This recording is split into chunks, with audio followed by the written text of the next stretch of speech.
ಸೇವೆ ಇಲ್ಲ.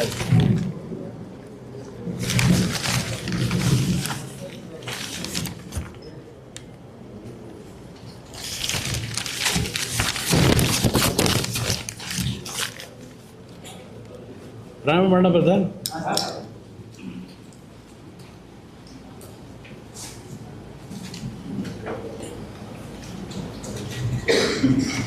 ಇತ್ತೀಚಿನ ದಿನಗಳಲ್ಲಿ ಹಲವಾರು ರಾಜಕೀಯ ಬೆಳವಣಿಗೆಗಳ ನಡುವೆ ಭಾಳ ದೊಡ್ಡ ಪ್ರಾಮುಖ್ಯತೆಯನ್ನು ಮಾಧ್ಯಮಗಳಲ್ಲಿ ಮತ್ತು ಜನಸಾಮಾನ್ಯರಲ್ಲಿ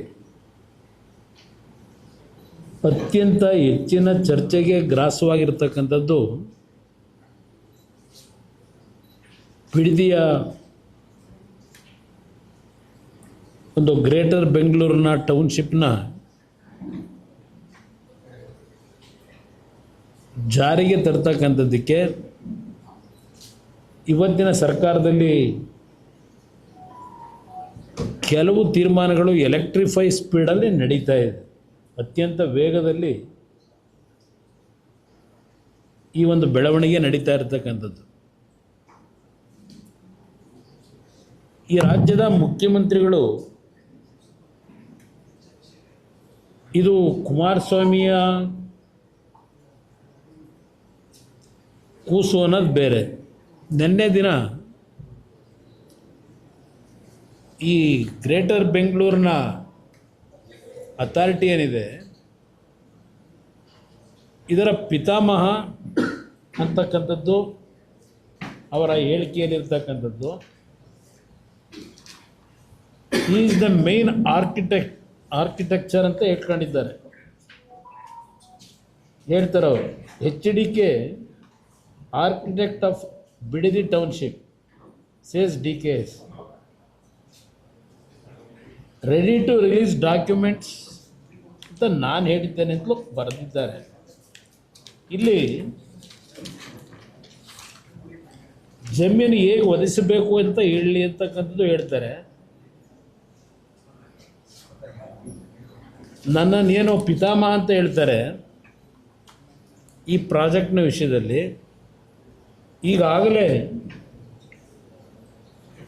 ಒಂದು ಸುದೀರ್ಘವಾಗಿ ಯಾವ್ಯಾವ ಹಂತದಲ್ಲಿ ಏನೇನು ಆಗಿದೆ ಅಂತಕ್ಕಂಥದ್ದನ್ನು ಮಾಧ್ಯಮದ ಸ್ನೇಹಿತರಿಗೆ ಕಾಪಿಗಳನ್ನು ರಿಲೀಸ್ ಮಾಡಿದ್ದಾರೆ.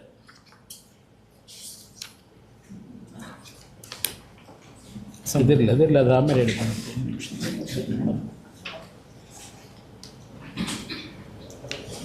ಯಾಕೆಂದರೆ ಕೆಲವು ಪತ್ರಿಕೆಗಳಲ್ಲಿ ಕಾಪಿಗಳು ರಿಲೀಸ್ ಆಗಿದೆ.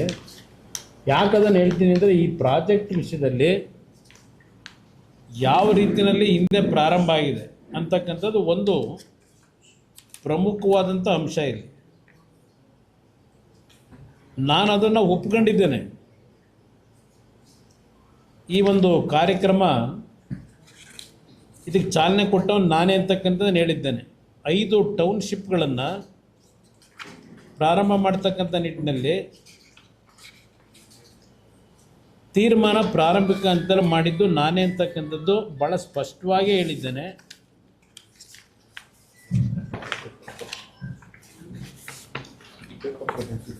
ಇಲ್ಲಪ್ಪ, ಅದರಲ್ಲಿ ಪೇಪರ್ ಕಟ್ಟಿಂಗ್ ಅಲ್ಲ, ಒಂದು ಪತ್ರಿಕೆಯಲ್ಲಿ ಅದು 5 ಟೌನ್ಶಿಪ್ ಒಂದು ಭಾಗ. ಇಲ್ಲಿ ಯಾವ್ಯಾವ ಹಂತದಲ್ಲಿ ಈ ಪ್ರೋಗ್ರಾಮ್ ಪ್ರಾರಂಭ ಆಯಿತು ಅಂತಕ್ಕಂಥದ್ದು ಒಂದು ಮಾಧ್ಯಮಗಳಿಗೆ ರಿಲೀಸ್ ಮಾಡಿದ್ದಾರೆ.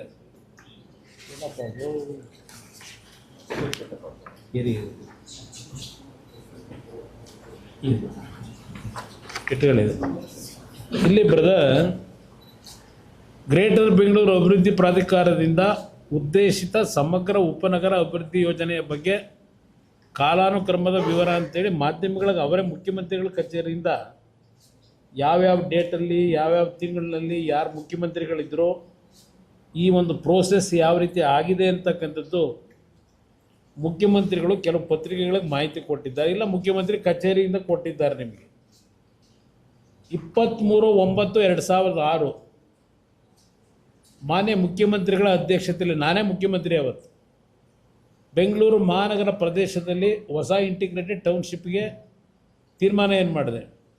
ನಂದಗುಡಿ ಹೋಬಳಿ, ಕಸಬಾ ಹೋಬಳಿ ರಾಮನಗರ, ಬಿಡದಿ ಹೋಬಳಿ ರಾಮನಗರ, ಸೋಲೂರು ಹೋಬಳಿ ಮಾಗಡಿ, ಸಾತ್ನೂರು ಹೋಬಳಿ ಕನಕಪುರ. ಇದು 23/9/2006 ಮುಖ್ಯಮಂತ್ರಿಗಳ ಅವಧಿ ಕುಮಾರಸ್ವಾಮಿ ಇದ್ದಿದ್ದು ಅಂತಕ್ಕಂಥ ಹೇಳಿದ್ದಾರೆ. ಮೊದಲನೇ ಪ್ರಾರಂಭ ಆದದ್ದು 18/10/2006 ಸರ್ಕಾರದ ಅಧಿಸೂಚನೆ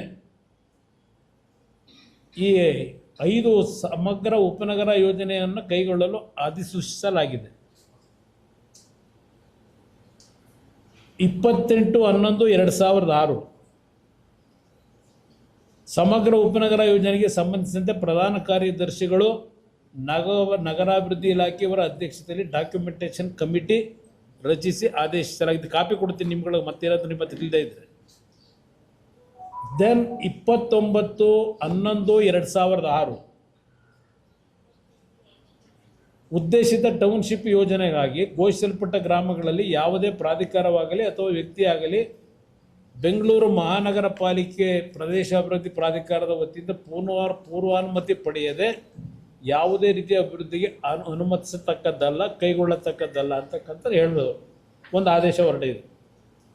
28/6/2006 ಉಪನಗರವನ್ನು ಅಭಿವೃದ್ಧಿಸಲು ಅಧಿಕೃತ ಪಾಲುದಾರರನ್ನು ಗುರುತಿಸಲು ಜಾಗತಿಕ ಟೆಂಡರ್ಗಳನ್ನು ಕರೆಯಲಾಯಿತು.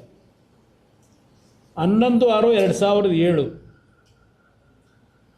ಕನಕಪುರ ತಾಲೂಕಿನ ಆರೋಳ್ಳಿ ಹೋಬಳಿಯ ಒಡೆರಹಳ್ಳಿ, ಮಂಡಲಹಳ್ಳಿ, ಪೂರ್ಣಗ್ರಾಮ ಹೆಚ್ಚುವರಿ ಬಿಡದಿ ಸಮಗ್ರ ಉಪನಗರ ಯೋಜನೆಗೆ ವ್ಯಾಪ್ತಿಗೆ ಸೇರ್ಪಡೆಗೊಳಿಸಲಾಗಿದೆ. 11/6/2007 ಅಂದರೆ ಜೂನ್ ತಿಂಗಳು 11ನೇ ತಾರೀಕು 2007ನೇ ಇಸ್ವಿ. ಇದು ನನ್ನ ಅವಧಿಯ ಸಂದರ್ಭದಲ್ಲಿ ತೆಗೆದುಕೊಂಡಂಥ ಡೇಟ್ ವೈಸು, ಮಂತ್ಲಿ ವೈಸು ಅವರೇ ಕೊಟ್ಟಿದ್ದಾರೆ. ಈ ಕಾಪಿನೂ ನಿಮಗೆ ಕೊಡ್ತೀನಿ. ಇದಾದ ನಂತರ ಜುಲೈ ತಿಂಗಳಿನಲ್ಲಿ ಇದೇ 2007 ವಿಧಾನಸಭೆಯ ಕಲಾಪದಲ್ಲಿ ಸುದೀರ್ಘವಾಗಿ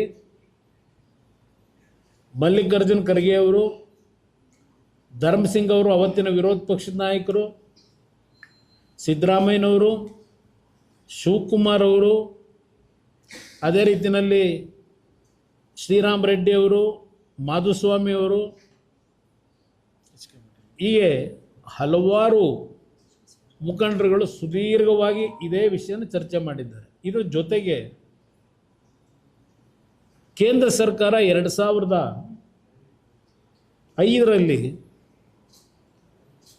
SEZ ಯೋಜನೆಗೆ ಒಂದು ಆ್ಯಕ್ಟನ್ನು ಜಾರಿ ತರ್ತಾರೆ.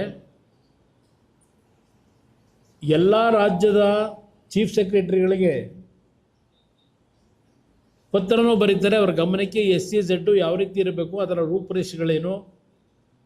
60 ದಿವಸಗಳಲ್ಲಿ ಇಡೀ ದೇಶದಲ್ಲಿ ಹಲವಾರು ಭಾಗದಲ್ಲಿ ಈ SEZನ ಯೋಜನೆ ಅಡಿನಲ್ಲಿ ಭೂಮಿಗಳನ್ನು ಅಕ್ವೈರ್ ಮಾಡಬೇಕು. ಅದರ ಮುಖಾಂತರ ವಿದೇಶಗಳಿಗೆ ರಫ್ತು ಮಾಡ್ತಕ್ಕಂಥ ಕಾರ್ಖಾನೆಗಳನ್ನು ಉತ್ತೇಜನ ಕೊಡಲಿಕ್ಕೆ, ಫಾರಿನ್ ಎಕ್ಸ್ಚೇಂಜ್ನ ದೊಡ್ಡ ಮಟ್ಟದಲ್ಲಿ ಆರ್ಥಿಕ ಶಕ್ತಿಯನ್ನು ತುಂಬಿಸ್ಕೊಳ್ಳಲಿಕ್ಕೆ ಹಲವಾರು ರೀತಿಯ ಗೈಡ್ಲೈನ್ಸ್ ಕೊಟ್ಟು ಮಾಡಿದ್ದಾರೆ. ಅದೆಲ್ಲ ಸುದೀರ್ಘವಾಗಿ ನಿಮ್ಗೆ ಹೇಳಲಿಕ್ಕೆ ಹೋಗೋದಿಲ್ಲ, ಅದೆಲ್ಲ ಒಂದು ಭಾಗ. ಅದರ ಹಿನ್ನೆಲೆಯಲ್ಲಿ ವಿಧಾನಸಭೆಯಲ್ಲಿ ರೂಲ್ 69 ಜುಲೈ 31 ವಿಧಾನಸಭೆ ಕಲಾಪದಲ್ಲಿ ಚರ್ಚೆಗಳಾಗ್ತದೆ.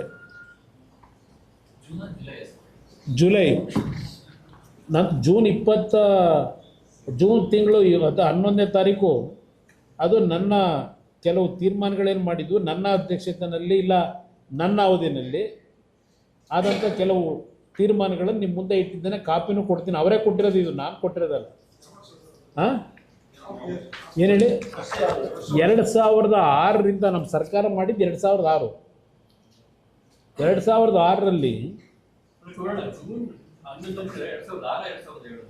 ಜೂನ್ 11, 2007 ಇದು ನಾನು ಹೇಳ್ತಾ ಇದ್ದು ಕೊನೆ ಅಂಥದ್ದು. ಅದು ನಾನು ಮಾಡಿರ್ತಕ್ಕಂಥ ನಿರ್ಧಾರ ಅಲ್ಲಿಗೆ ಸ್ಟಾಪ್ ಆಗುತ್ತೆ. ಇಲ್ಲಿ 2005ರಲ್ಲಿ SEZದು ಇಡೀ ದೇಶದಲ್ಲಿ ಆಗಬೇಕು ಅಂತೇಳಿ ಕೇಂದ್ರದಲ್ಲಿ ಅವತ್ತು UPA ಸರ್ಕಾರ ಅವರು ಡೈರೆಕ್ಷನ್ ಕೊಡ್ತಾರೆ ಇಡೀ ದೇಶದ ಎಲ್ಲ ರಾಜ್ಯದ ಮುಖ್ಯ ಕಾರ್ಯದರ್ಶಿಗಳಿಗೆ. ಅದರ ಆಧಾರದಲ್ಲಿ ಹಲವಾರು ಭಾಗದಲ್ಲಿ SEZ ಝೋನ್ನ ಮಾಡ್ತಕ್ಕಂಥ ಸಂದರ್ಭದಲ್ಲಿ ನಮ್ಮ ಸರ್ಕಾರ ಅಧಿಕಾರಕ್ಕೆ ಬಂದಾಗ 1,16,000 ಎಕರೆ ಭೂಮಿನ ಬೆಂಗಳೂರು ಸುತ್ತಮುತ್ತ ಅಕ್ವೈರ್ ಮಾಡ್ತಕ್ಕಂಥದ್ದಕ್ಕೆ ತೀರ್ಮಾನ ತೆಗೆದುಕೊಂಡಿದ್ದಾರೆ. ನೋಟಿಫಿಕೇಶನ್ ಮಾಡಬೇಕು, ಅಕ್ವೈರ್ ಮಾಡಬೇಕು ಅಂತ ಹೇಳಿ ಸಿದ್ದರಾಮಯ್ಯನವ್ರ ಭಾಷಣ. ಕೈಗಾರಿಕಾ ಉದ್ದೇಶಕ್ಕಾಗಿ 5 ಉಪ ನಗರಗಳ ಸ್ಥಾಪನೆ ಅಂದರೆ ಈ ಟೌನ್ಶಿಪ್ಪು ಮತ್ತು SEZ ಹೆಸರಿನಲ್ಲಿ ಸರ್ಕಾರದ ನೀತಿಯನ್ನು ಸ್ಪಷ್ಟಪಡಿಸದೆ ಭಾರತ ಸರ್ಕಾರದ ಒಪ್ಪಿಗೆಯನ್ನು ಪಡೆದಿದ್ದೇವೆ ಎಂದು ವಾಸ್ತವವಾಗಿ ರಾಜ್ಯದ ರೈತ ವರ್ಗಕ್ಕೆ ಮಾರಕವಾಗುವ ಬಗ್ಗೆ ಇದು ಹೇಳಿರೋದು. ಕೇಂದ್ರ ಸರ್ಕಾರದ SEZ ಇಲ್ಲಿದಲ್ಲ, ಅವರು ಮಾಡಿರೋದು. ಈ 69ರ ಅಡಿನಲ್ಲಿ ಪ್ರಾರಂಭ ಆಗ್ತದೆ. ಇಲ್ಲಿ ಅವರು ಭಾಷಣ ಏನು ಮಾಡ್ತಾರೆ ಎಲ್ಲ ಕಡೆ,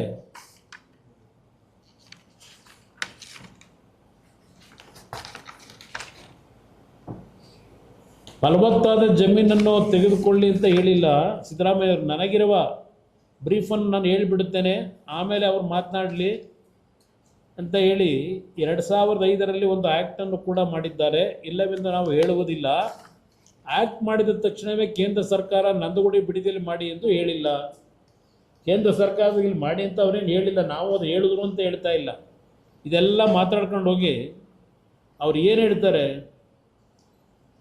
1,19,000 ಎಕರೆ ಬಹುಶಃ ಕರ್ನಾಟಕದ ಇತಿಹಾಸದಲ್ಲಿ ಕೇವಲ 16-17 ತಿಂಗಳಿನಲ್ಲಿ 1,19,000 ಎಕರೆ ಭೂಮಿನ ಅಕ್ವೈರ್ ಮಾಡಿ SEZ ಹೆಸರಿನಲ್ಲಿ, ಟೌನ್ಶಿಪ್ ಹೆಸರಿನಲ್ಲಿ ದೊಡ್ಡ ದೊಡ್ಡ ಡೆವಲಪ್ಮೆಂಟ್ಗಳೇ ಕೊಟ್ಟ ನಿದರ್ಶನಗಳು ಇನ್ನೆಲ್ಲೂ ಇಲ್ಲ. ನಿಮಗೆ ಉತ್ತರ ಕೊಡೋದಕ್ಕೆ ಅವಕಾಶ ಇದೆ, ನಂತರ ಹೇಳಿ ಅಂತ ಹೇಳಿದರು. ನಮ್ಮ BJP JDSನ ಸರ್ಕಾರ, ಸಮ್ಮಿಶ್ರ ಸರ್ಕಾರ ಬಂದು ಕೇವಲ ಕೆಲವು ತಿಂಗಳಿನಲ್ಲಿ 1,19,000 ಎಕರೆ ಭೂಮಿನ ಅಕ್ವೈರ್ ಮಾಡೋದಕ್ಕೆ ಹೊರಟಿದ್ದೀರಿ ಹೆಸರಿನಲ್ಲಿ. ಇದು SEZ ಟೌನ್ಶಿಪ್ ಹೆಸರಿನಲ್ಲಿ. ಇದೇನು ಹೇಳ್ತಾರೆ, ಅದ್ರ ಜೊತೆಗೆ ಇನ್ನೊಂದು ಪದ ಬಳಸ್ತಾರೆ ಅವರು. KC ರೆಡ್ಡಿ ಅವರು ಪ್ರಥಮವಾಗಿ ಈ ರಾಜ್ಯದ ಮುಖ್ಯಮಂತ್ರಿಗಳಾಗಿ ಅಪ್ ಟು ಧರ್ಮಸಿಂಗ್ ಅವರು ಮುಖ್ಯಮಂತ್ರಿಗಳಾಗಿರೋವರೆಗೆ ಈ ಕೈಗಾರಿಕೆಗಳಿಗೆ ಭೂಮಿಗಳನ್ನು ವಶಪಡಿಸ್ಕೊಂಡಿರ್ತಕ್ಕಂಥದ್ದು, ಭೂಸ್ವಾಧೀನ ಮಾಡಿರೋದು ಕೇವಲ 18,000 ಎಕರೆ. ಅವ್ರು ಭಾಷಣ ಮಾಡಿರೋದು ಸಿದ್ದರಾಮಯ್ಯನವರು ಮತ್ತು ಈಗಿನ ಮುಖ್ಯಮಂತ್ರಿಗಳು ಎಲ್ಲರೂ ಮಾತಾಡಿದ್ದಾರೆ. ಕೇವಲ 18,000 ಎಕರೆ KC ರೆಡ್ಡಿ ಕಾಲದಿಂದ ಧರ್ಮಸಿಂಗ್ ಕಾಲದವರೆಗೆ. ನೀವು ಅಧಿಕಾರಕ್ಕೆ ಬಂದು ಕೇವಲ 5-6 ತಿಂಗಳಲ್ಲಿ 1,19,000 ಎಕರೆ ನೀವು ಅಕ್ವೈರ್ ಮಾಡೋಕ್ಕೆ ಹೊರಟಿದ್ದೀರಿ ಅಂತ ನಮ್ಮ ಮೇಲೆ ಚಾರ್ಜು. ಆಮೇಲೆ ಅದೇನೋ ಸುಳ್ಳು ಪಳ್ಳು ಏನೇನೋ ಹೇಳ್ಕೊಂಡವ್ರು ಇವ್ರು ಹೇಳ್ತಾರೆ, ಅವ್ರು ಹೇಳ್ತಾರೆ, ಎಲ್ಲ ಆಗಿದೆ. ಆಗ ಶಿವಕುಮಾರ್ ಅವರು ಹೇಳ್ತಾರೆ, ಅವರು ಕಟ್ಟ ಸುಬ್ರಹ್ಮಣ್ಯಂ ನಾಯ್ಡು ಅವರು, ನಾವು 56,000 ಎಕರೆ ಟೋಟಲ್ಗೆ ಅಕ್ವೈರ್ ಇನ್ನೂ ಮಾಡಿಲ್ಲ, ನಾವು ಪ್ರಾರಂಭ ಮಾಡಬೇಕು ಅಂತ ಇದ್ದೇವೆ ಅಂತಕ್ಕಂಥ ಹೇಳ್ತಾರೆ. ಇವೆಲ್ಲ ಅಧಿಸೂಚನೆ ಹೊರಡಿಸಬೇಕು ಅಂತ. ಈಗ ಅಲ್ಲಿದೆ 60,000 ಎಕರೆ.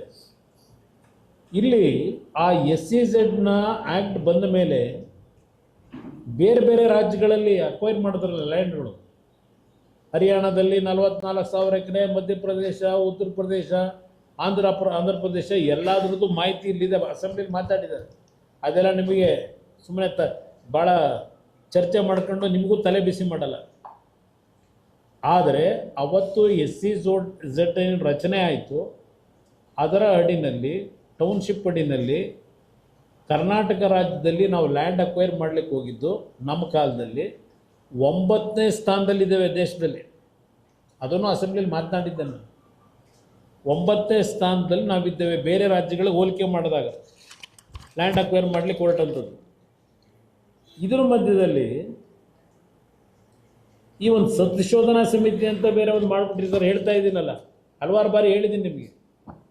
ಈ ಸತ್ಯಶೋಧನಾ ಸಮಿತಿ ಒಂದು ವರದಿನೂ ಕೊಡ್ತಾರೆ ಪಾಪ ಅವರು. ಅದ್ರ ಮೇಲೇ ಇವರು 69 ಅಡಿ ಏನು ತರ್ತಾರೆ ಇದನ್ನು. ಇಲ್ಲಿ ಆ ಸಂದರ್ಭದಲ್ಲಿ ಶಿವಕುಮಾರ್ ಅವರು ಏನು ಹೇಳ್ತಾರೆ, ನೋಡಿ ನಾಯ್ಡು ಅವರೇ, ನಿಮ್ಮ ವಾದ ಏನು ಬೇಕಾದರೂ ಇರಲಿ, ಇದು ನಮ್ಮ ಪಕ್ಷದ ಕ್ರೆಡಿಬಿಲಿಟಿ ವಿಚಾರ.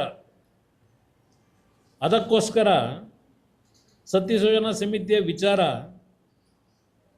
ಕ್ರೆಡಿಬಿಲಿಟಿ ವಿಚಾರ. ಅದಕ್ಕೋಸ್ಕರ ತಾವು ತಮ್ಮ ಅಧಿಕಾರಿಗಳ ಬಳಿ ಏನು ಪೇಪರ್ಸ್ ಇವೆ, ಅವರು ಏನು ಪ್ರಪೋಸ್ ಮಾಡಿದ್ದಾರೆ, ನಿಮ್ಮ ಇಂಡಸ್ಟ್ರೀಸ್ ಡಿಪಾರ್ಟ್ಮೆಂಟ್ನವರು, KADB ಅವರು, BNRDA ಟೌನ್ಶಿಪ್ನವರು ಏನು ಪ್ರಪೋಸ್ ಮಾಡಿ ಘೋಷಣೆ ಮಾಡಿದ್ದಾರೆ, ಇವೆರಡನ್ನೂ ಲೆಕ್ಕ ಮಾಡಿ ನೀವು ಉತ್ತರ ತನ್ನಿ ಅಂತಲೇ ಹೇಳ್ಕೊಂಡು ಹೋದ್ರು. ಅದೆಲ್ಲ ಇರಲಿ. ಇಲ್ಲಿ ಸದನ ಸಮಿತಿಯ ರಿಪೋರ್ಟು ಸುಳ್ಳು ಅಂತಕ್ಕಂಥದ್ದು ನಾವು ಸಾಬೀತು ಮಾಡಿದ್ವಿ. ಅದ್ರ ಜೊತೆಗೆ ಅವ್ರ ಮೇಯ್ನು ಚರ್ಚೆ ಮಾಡ್ತಕ್ಕಂಥದ್ದೇ ಸದನ ಸಮಿತಿ ಬಗ್ಗೆ. ಇದಾದಮೇಲೆ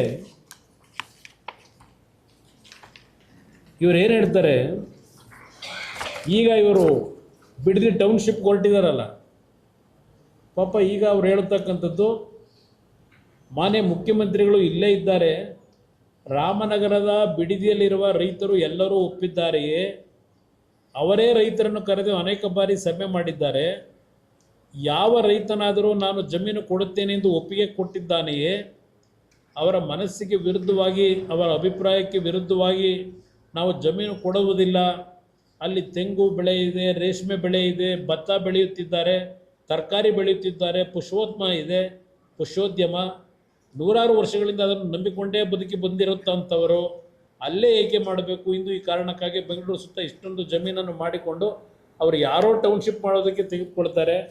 ಇದೆಲ್ಲ ಭಾಷಣ ಮಾಡ್ಕೊಂಡು ಹೋಗವ್ರೆ ನಮ್ಮ ಸಿದ್ದರಾಮಯ್ಯನವರು. ಪರ್ವತ ಅವ್ರದ್ದು ಹೇಳ್ತೀನಿ, ಸಿದ್ದರಾಮಯ್ಯನವ್ರು ಹೇಳಿರೋದು. ಅಲ್ಲಿ ಅತ್ಯಂತ ಪುಷ್ಪೋದ್ಯಮ ಬೆಳೆ ಬೆಳೀತಿದ್ದಾರೆ, ಭತ್ತ ಬೆಳೀತಾ ಇದ್ದಾರೆ, ಅಡಿಕೆ ಬೆಳೆದಿದ್ದಾರೆ, ರೇಷ್ಮೆ ಬೆಳೆದಿದ್ದಾರೆ, ಎಲ್ಲ ಹೇಳ್ಕೊಂಡವ್ರೆ. ಇದೆಲ್ಲ ಆದಮೇಲೆ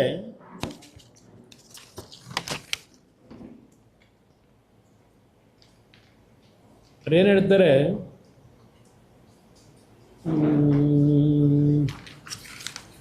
ಕೆಲವು ಮಧ್ಯವರ್ತಿಗಳು ರೈತರಿಗೆ ಪಾಪ ಆಸೆಯನ್ನು ಹುಟ್ಟಿಸೋದು, ಅಮಿಷಗಳನ್ನು ಹುಟ್ಟೋದು, ಇವತ್ತು ಈ ರೀತಿ ಆಸೆಗಳನ್ನು ಒಡ್ಡಿ ಇವತ್ತು ರೈತರು ನಿರ್ಗತಿಕರನ್ನಾಗಿ ಮಾಡುವಂಥದ್ದು. ಇವರು ಬೆಂಗಳೂರು ಸುತ್ತ ಇವತ್ತು ಫರ್ಟೈಲ್ ಲ್ಯಾಂಡ್ಗಳು ಇರುವಂಥದ್ದು, ತರಕಾರಿಗಳನ್ನು ಬೆಳೆಯುವಂಥ ಜಾಗ, ಇದೆಲ್ಲ ಮತ್ತೆ ಪುನಃ ಹೇಳ್ಕೊಂಡು ಇದೆಲ್ಲ ಮಾಡಬಾರ್ದು ಅನ್ನೋದಕ್ಕೆ ಅವ್ರು ಹೇಳ್ಕೊಂಡು ಹೋಗ್ತಾರೆ. ಯಾಕಿದನ್ನು ನಿಮ್ಮ ಮುಂದೆ ಇಡ್ತಾ ಇದ್ದೇನೆ ಅಂದರೆ, ಅವತ್ತಿನ ಅಸೆಂಬ್ಲಿನಲ್ಲಿ ಏನೇನು ನಾನು ಮುಖ್ಯಮಂತ್ರಿ ಇದ್ದಾಗ ಚರ್ಚೆಗಳನ್ನು ಇದೇ ಕಾಂಗ್ರೆಸ್ ಪಕ್ಷದವರು ಚರ್ಚೆ ಮಾಡಿದ್ದಾರೆ, ಆ ಹಿನ್ನೆಲೆಯಲ್ಲಿ ನಿಮ್ಮ ಗಮನಕ್ಕೆ ತರಲಿಕ್ಕೆ ಬಯಸ್ತಾ ಇದ್ದಾರೆ. ಇಲ್ಲಿ ಶಿವಕುಮಾರ್ ಅವ್ರದ್ದು ಕೇಳಿದ್ರಲ್ಲ, ಏನು ಹೇಳ್ತಾರೆ, ಮುಖ್ಯಮಂತ್ರಿಗಳ ಧೈರ್ಯಕ್ಕೆ ನಾನು ಮೆಚ್ಕೋತೀನಿ, ಏಕೆಂದರೆ ಈ ಸರ್ಕಾರ ಬಂದ ದಿನದಿಂದಲೂ ಪ್ರತಿ ಹಂತದಲ್ಲಿಯೂ ಕೂಡ ನಮ್ಮದು ರೈತರ ಸರ್ಕಾರ, ರೈತರ ಪರವಾಗಿ ನಿಂತುಕೊಳ್ಳುತ್ತೇವೆ, ರೈತರ 1 ಎಕರೆ ಭೂಮಿಯೂ ಹೋಗಲಿಕ್ಕೆ ಬಿಡುವುದಿಲ್ಲ ಎಂದು ಅನೇಕ ಸಂದರ್ಭಗಳಲ್ಲಿ ಮಾಡಿರುವ ವಾದಗಳನ್ನು ನಾವು ಕೇಳಿದ್ದೇವೆ ಅಂತ ಹೇಳಿ ಅರ್ಕಾವತಿ ಲೇಔಟ್ಗಾಗಿ ಇದೆಲ್ಲ ಮಾಡಿದಾಗ ಇವರೆಲ್ಲ ವಿರೋಧ ಮಾಡಿದ್ರು. ಅದೆಲ್ಲ ಹೇಳ್ಕೊಂಡೋಗಿ ಇವರು ಹೇಳ್ತಾರೆ, ಬೆಂಗಳೂರು ಮತ್ತು ಬೆಂಗಳೂರು ನಗರ ಜಿಲ್ಲೆಯಲ್ಲಿ 1,50,000 ಎಕರೆ, 1,60,000 ಎಕರೆ ಜಮೀನು ನೀವು ಅಕ್ವಿಷನ್ ಮಾಡಿಬಿಟ್ಟಿದ್ದೀರಿ, ಹಂಚಿಬಿಟ್ಟಿದ್ದೀರಿ ಅಂತ ಹೇಳಿ ಇವ್ರ ಭಾಷಣ. ಇದಾದಮೇಲೆ ಬೆಂಗಳೂರು ಉತ್ತರದಲ್ಲಿ, ಕನಕಪುರದಲ್ಲಿ, ಮಾಗಡಿಯಲ್ಲಿ, ದೊಡ್ಡಬಳ್ಳಾಪುರದಲ್ಲಿ, ಹೊಸಕೋಟೆಯಲ್ಲಿ, ದೇವನಹಳ್ಳಿ, ರಾಮನಗರ, ಈಗ ಹಲವು ಭಾಗದಲ್ಲಿ ನೋಟಿಫಿಕೇಷನ್ ಆಗಬೇಕು ಅಂತ ಪ್ರಸ್ತಾವನೆ ಕಳಿಸಿರುವಂಥ ದಾಖಲೆ ನಮ್ಮ ಹತ್ತಿರ ಇದೇನು ವಿಚಾರ ನಾವು ಹೇಳುತ್ತಿದ್ದೇವೆ ಅಂತ ಹೇಳ್ಕೊಂಡು ಹೋಗಿ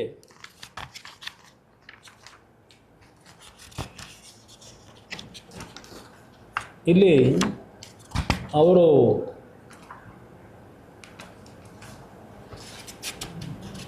ನೀರಿನ ಸಮಸ್ಯೆ ಇದೆ, ಬಿಡದಿ ಟೌನ್ಶಿಪ್ ಪ್ರಾರಂಭ ಮಾಡಿದ್ದಾರೆ, ನಾವು ನೋಟಿಫಿಕೇಶನ್ ಮಾಡಿಸಿರೋ ಅಂತ ಹೇಳುತ್ತಾರೆ.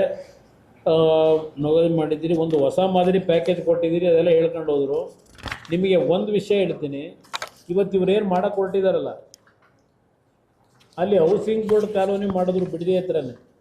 ಸೋಮಣ್ಣ ಅವರು ಮಂತ್ರಿಗಳಿದ್ದಾಗ ಹೌಸಿಂಗ್ ಬೋರ್ಡ್ BJP ಸರ್ಕಾರದಲ್ಲಿ ಇವತ್ತಿನವರಿಗೆ ಒಂದು ಸೈಟ್ ಸೇಲ್ ಆಗಿಲ್ಲ, ಒಂದು ಮನೆ ಕಟ್ಟಿಲ್ಲ ಹೌಸಿಂಗ್ ಬೋರ್ಡ್ನಲ್ಲಿ ರೈತರ ಜಮೀನು ತಗೊಂಡು. ಅದು ಬೇಕಾದ್ರೆ ನಿಮಗೆ ಕರ್ಕೊಂಡೋಗಿ ತೋರಿಸ್ತೀನಿ ಏನಾಗಿದೆ ಅಂತೇಳಿ. ಇಲ್ಲಿ ಏನೋ ಅವರು ಇನ್ವೆಸ್ಟ್ಮೆಂಟ್ ಮಾಡೋದ್ರ ಮೇಲೆ ಏನೋ ಭಾಳ ಲಘುವಾಗೆಲ್ಲ ಮಾತಾಡ್ಕೊಂಡವ್ರೆ.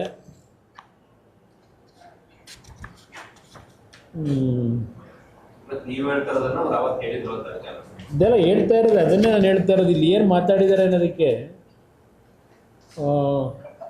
ರಿಯಲ್ ಎಸ್ಟೇಟ್ ವ್ಯಾಪಾರಕ್ಕೆಲ್ಲ SEZ ಆಗಬೇಕಾದ್ರೆ ಹೊರಗಡೆ ಆಗಬೇಕು. ಬೆಂಗಳೂರು ಸುತ್ತಮುತ್ತ ಇರುವಂಥ ಇದೇ ಶಿವಕುಮಾರ್ ಇರುವಂಥ ಜಮೀನು ರಿಯಲ್ ಎಸ್ಟೇಟ್ ವ್ಯಾಪಾರಕ್ಕಲ್ಲ, ರಸ್ತೆ ಅಥವಾ ಏನೋ ಒಂದು ಉತ್ತಮವಂಥ ಕೆಲಸಕ್ಕಿದ್ದರೆ ರೈತರು ತಲೆಬಾಗುತ್ತಾನೆ.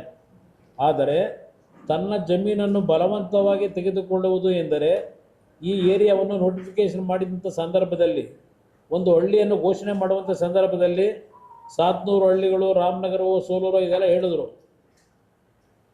ನೀನು ನಿನ್ನದು ನೋಟಿಫಿಕೇಷನ್ ಆಗುತ್ತಿದೆ ನೋಡಲಿ ಬರೆದು ಬಿಟ್ಟಿದ್ದಾರೆ ಅಂತ ಇವ್ರಿಗೆ ಕೆಲವು ರೈತರ ಹತ್ರ ಭೂಮಿ ಲಪಟಾಯಿಸ್ತಾರೆ ಅನ್ನೋದಕ್ಕೆ ಇವ್ರು ಹೇಳ್ಕೊತಾರೆ. ದೊಡ್ಡ ದಂಧೆ ನಡೆಯುತ್ತಿದೆ, ಇದರ ಬಗ್ಗೆ ದೊಡ್ಡ ತನಿಖೆ ಆಗಬೇಕು, ನಮ್ಮ ಅಧಿಕಾರಿಗಳು ಇದಕ್ಕೆ ಮನ್ನಣೆ ಕೊಡಬಾರದು, ನಮ್ಮ ರೈತನ ಭೂಮಿಯನ್ನು ಸ್ವಾಭಿಮಾನವನ್ನು ಕಾಪಾಡಲಿಕ್ಕೆ ಈ ಸರ್ಕಾರ ಬದ್ಧವಾಗಬೇಕು. ಏನು ಅವರ ಹಿಂದೆ ಘೋಷಣೆ ಮಾಡುತ್ತಿದ್ದಾರೋ ಇದು ರೈತರ ಮಕ್ಕಳ ಸರ್ಕಾರ, 1 ಎಕರೆ ರೈತರ ಜಮೀನನ್ನು ನಾವು ಕೊಡುವುದಿಲ್ಲ, ರೈತರು ಹಾಳಾಗೋದಕ್ಕೆ ಬಿಡುವುದಿಲ್ಲವೆಂದು ಏನು ಅವರು ಒಂದು ವಚನವನ್ನು ಈ ರಾಜ್ಯದ ಜನತೆಗೆ ಕೊಟ್ಟಿರೋ ಆ ವಚನವನ್ನು ಅವರು ಪಾಲನೆ ಮಾಡಬೇಕು. ಇದೆಲ್ಲ ಅವ್ರ ಭಾಷಣ. ಇಲ್ಲಿ ಫಲವತ್ತಾದ ಭೂಮಿ ಅಂತೆಲ್ಲ ಅವರೇ ಹೇಳ್ಕೊಂಡು ಹೋಗ್ತಾರೆ. ತಾವು ವಚನಬದ್ಧರಾಗಿದ್ದೀರಿ, ಈ ರಾಜ್ಯದಲ್ಲಿ ರೈತನನ್ನು ಉಳಿಸುತ್ತೇನೆಂದು ತಾವು ಪ್ರಮಾಣ ವಚನ ಸ್ವೀಕಾರ ಮಾಡಿದ್ದೀರಿ, ಪ್ರತಿ ಹಂತದಲ್ಲೂ ಈ ರೈತನನ್ನು ಬದುಕಿಸುತ್ತೇನೆಂದು ಹೇಳಿದ್ದೀರಿ, ರೈತರೇ ನನ್ನ ಉಸಿರು ಎಂದು ಹೇಳಿದ್ದೀರಿ. ಇದೆಲ್ಲ ಭಾಷಣದಲ್ಲಿ ಹೇಳ್ಕೊಂಡು ಹೋದ್ರು ನನ್ನ ಬಗ್ಗೆ. ಇವತ್ತು ಇದು ಮಾಡ್ತಾ ಇರೋ ತಪ್ಪು ಅಂತ ಹೇಳಿ, ಇದು ಯಾತಕ್ಕೆ ನಿಮ್ಮ ಮುಂದಿಟ್ಟೆ? ಇಲ್ಲಿ ನನ್ನ ಮೇಲೆ ಅಪಾದನೆ ಮಾಡ್ತಾ ಇದ್ದಾರಲ್ಲ, ಕುಮಾರಸ್ವಾಮಿ ಪಿತಾಮಹ ಇದಕ್ಕೆ ಅಂತ ಹೇಳಿ. ಇಲ್ಲಿ ನಿಮಗೆ ಒಂದು ಮಾತು ಹೇಳ್ತೀನಿ, ಇದು ಹೇಳೋದಲ್ಲ, 2007 ಜುಲೈ 29, 30, 31 ನಡೆದಿರೋ ಚರ್ಚೆ ವಿಧಾನಸಭೆ ಕಲಾಪದಲ್ಲಿ. ಇದಕ್ಕೆ ನಾನೇನು ಉತ್ತರ ಕೊಟ್ಟಿದ್ದೀನಿ?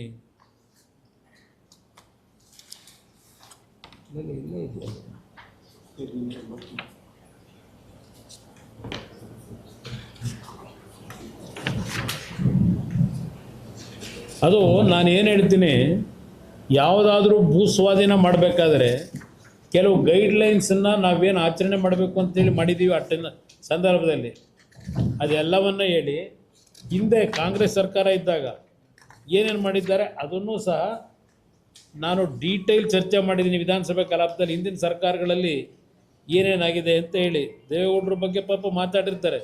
ರಕ್ತ ಎಲ್ಲ ಬಸ್ದೋಯ್ತಾ ಅಂತ ಸಿದ್ದರಾಮಣ್ಣವ್ರು ಹೇಳಿರ್ತಾರೆ. ಅದನ್ನೇ ಕೊಡ್ತೀನಿ ಬ್ರದರ್. ಏನು ಹೇಳ್ತೀನಿ, ನನ್ನನ್ನು ಆಶೀರ್ವಾದ ಮಾತು 89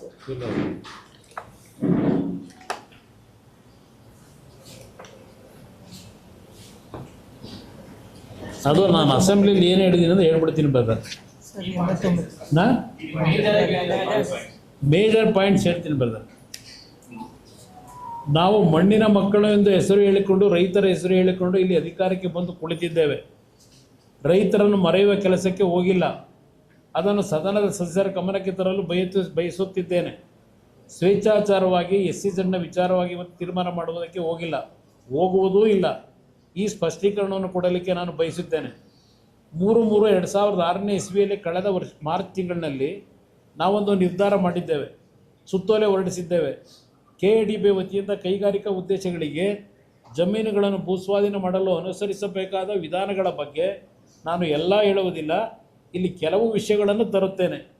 ಪ್ರಾಥಮಿಕ ಅಧಿಸೂಚನೆ ತಯಾರಿಸುವ ಮೊದಲು ಭೂಮಾಲೀಕರಿಂದ ಸರ್ವೆ ನಂಬರ್ ವಾರು ಅಳತೆ ಮಾಡಿಸಿ ಜಂಟಿ ಅಳತೆ ಕಾರ್ಯವನ್ನು ನಿರ್ವಹಿಸಿದ ನಂತರವೇ ಪ್ರಾಥಮಿಕ ಅಧಿಸೂಚನೆ ಹೊರಡಿಸುವುದು. ಇದೆಲ್ಲ ಹೇಳ್ಕೊಂಡು ಹೋಗಿ ಬ್ರದರ್. ಅದು ದೊಡ್ಡವ್ರ ಬಗ್ಗೆ ಮಾತಾಡೋದೆಲ್ಲ ಅದನ್ನೇನು ಬೇಡ, ಚರ್ಚೆ ಮಾಡಲ್ಲ. ಈಗ ನಾವು ಎಲ್ಲಿ ಔಟ್ಸೈಡ್ನಲ್ಲಿ ಏನು SEZ ಯಾವ್ಯಾವ ಜಿಲ್ಲೆಗಳಲ್ಲಿ ಮಾಡಿದ್ವಿ ಅದನ್ನು ಎಕ್ಸ್ಪ್ಲೈನ್ ಮಾಡಿದ್ದೀನಿ.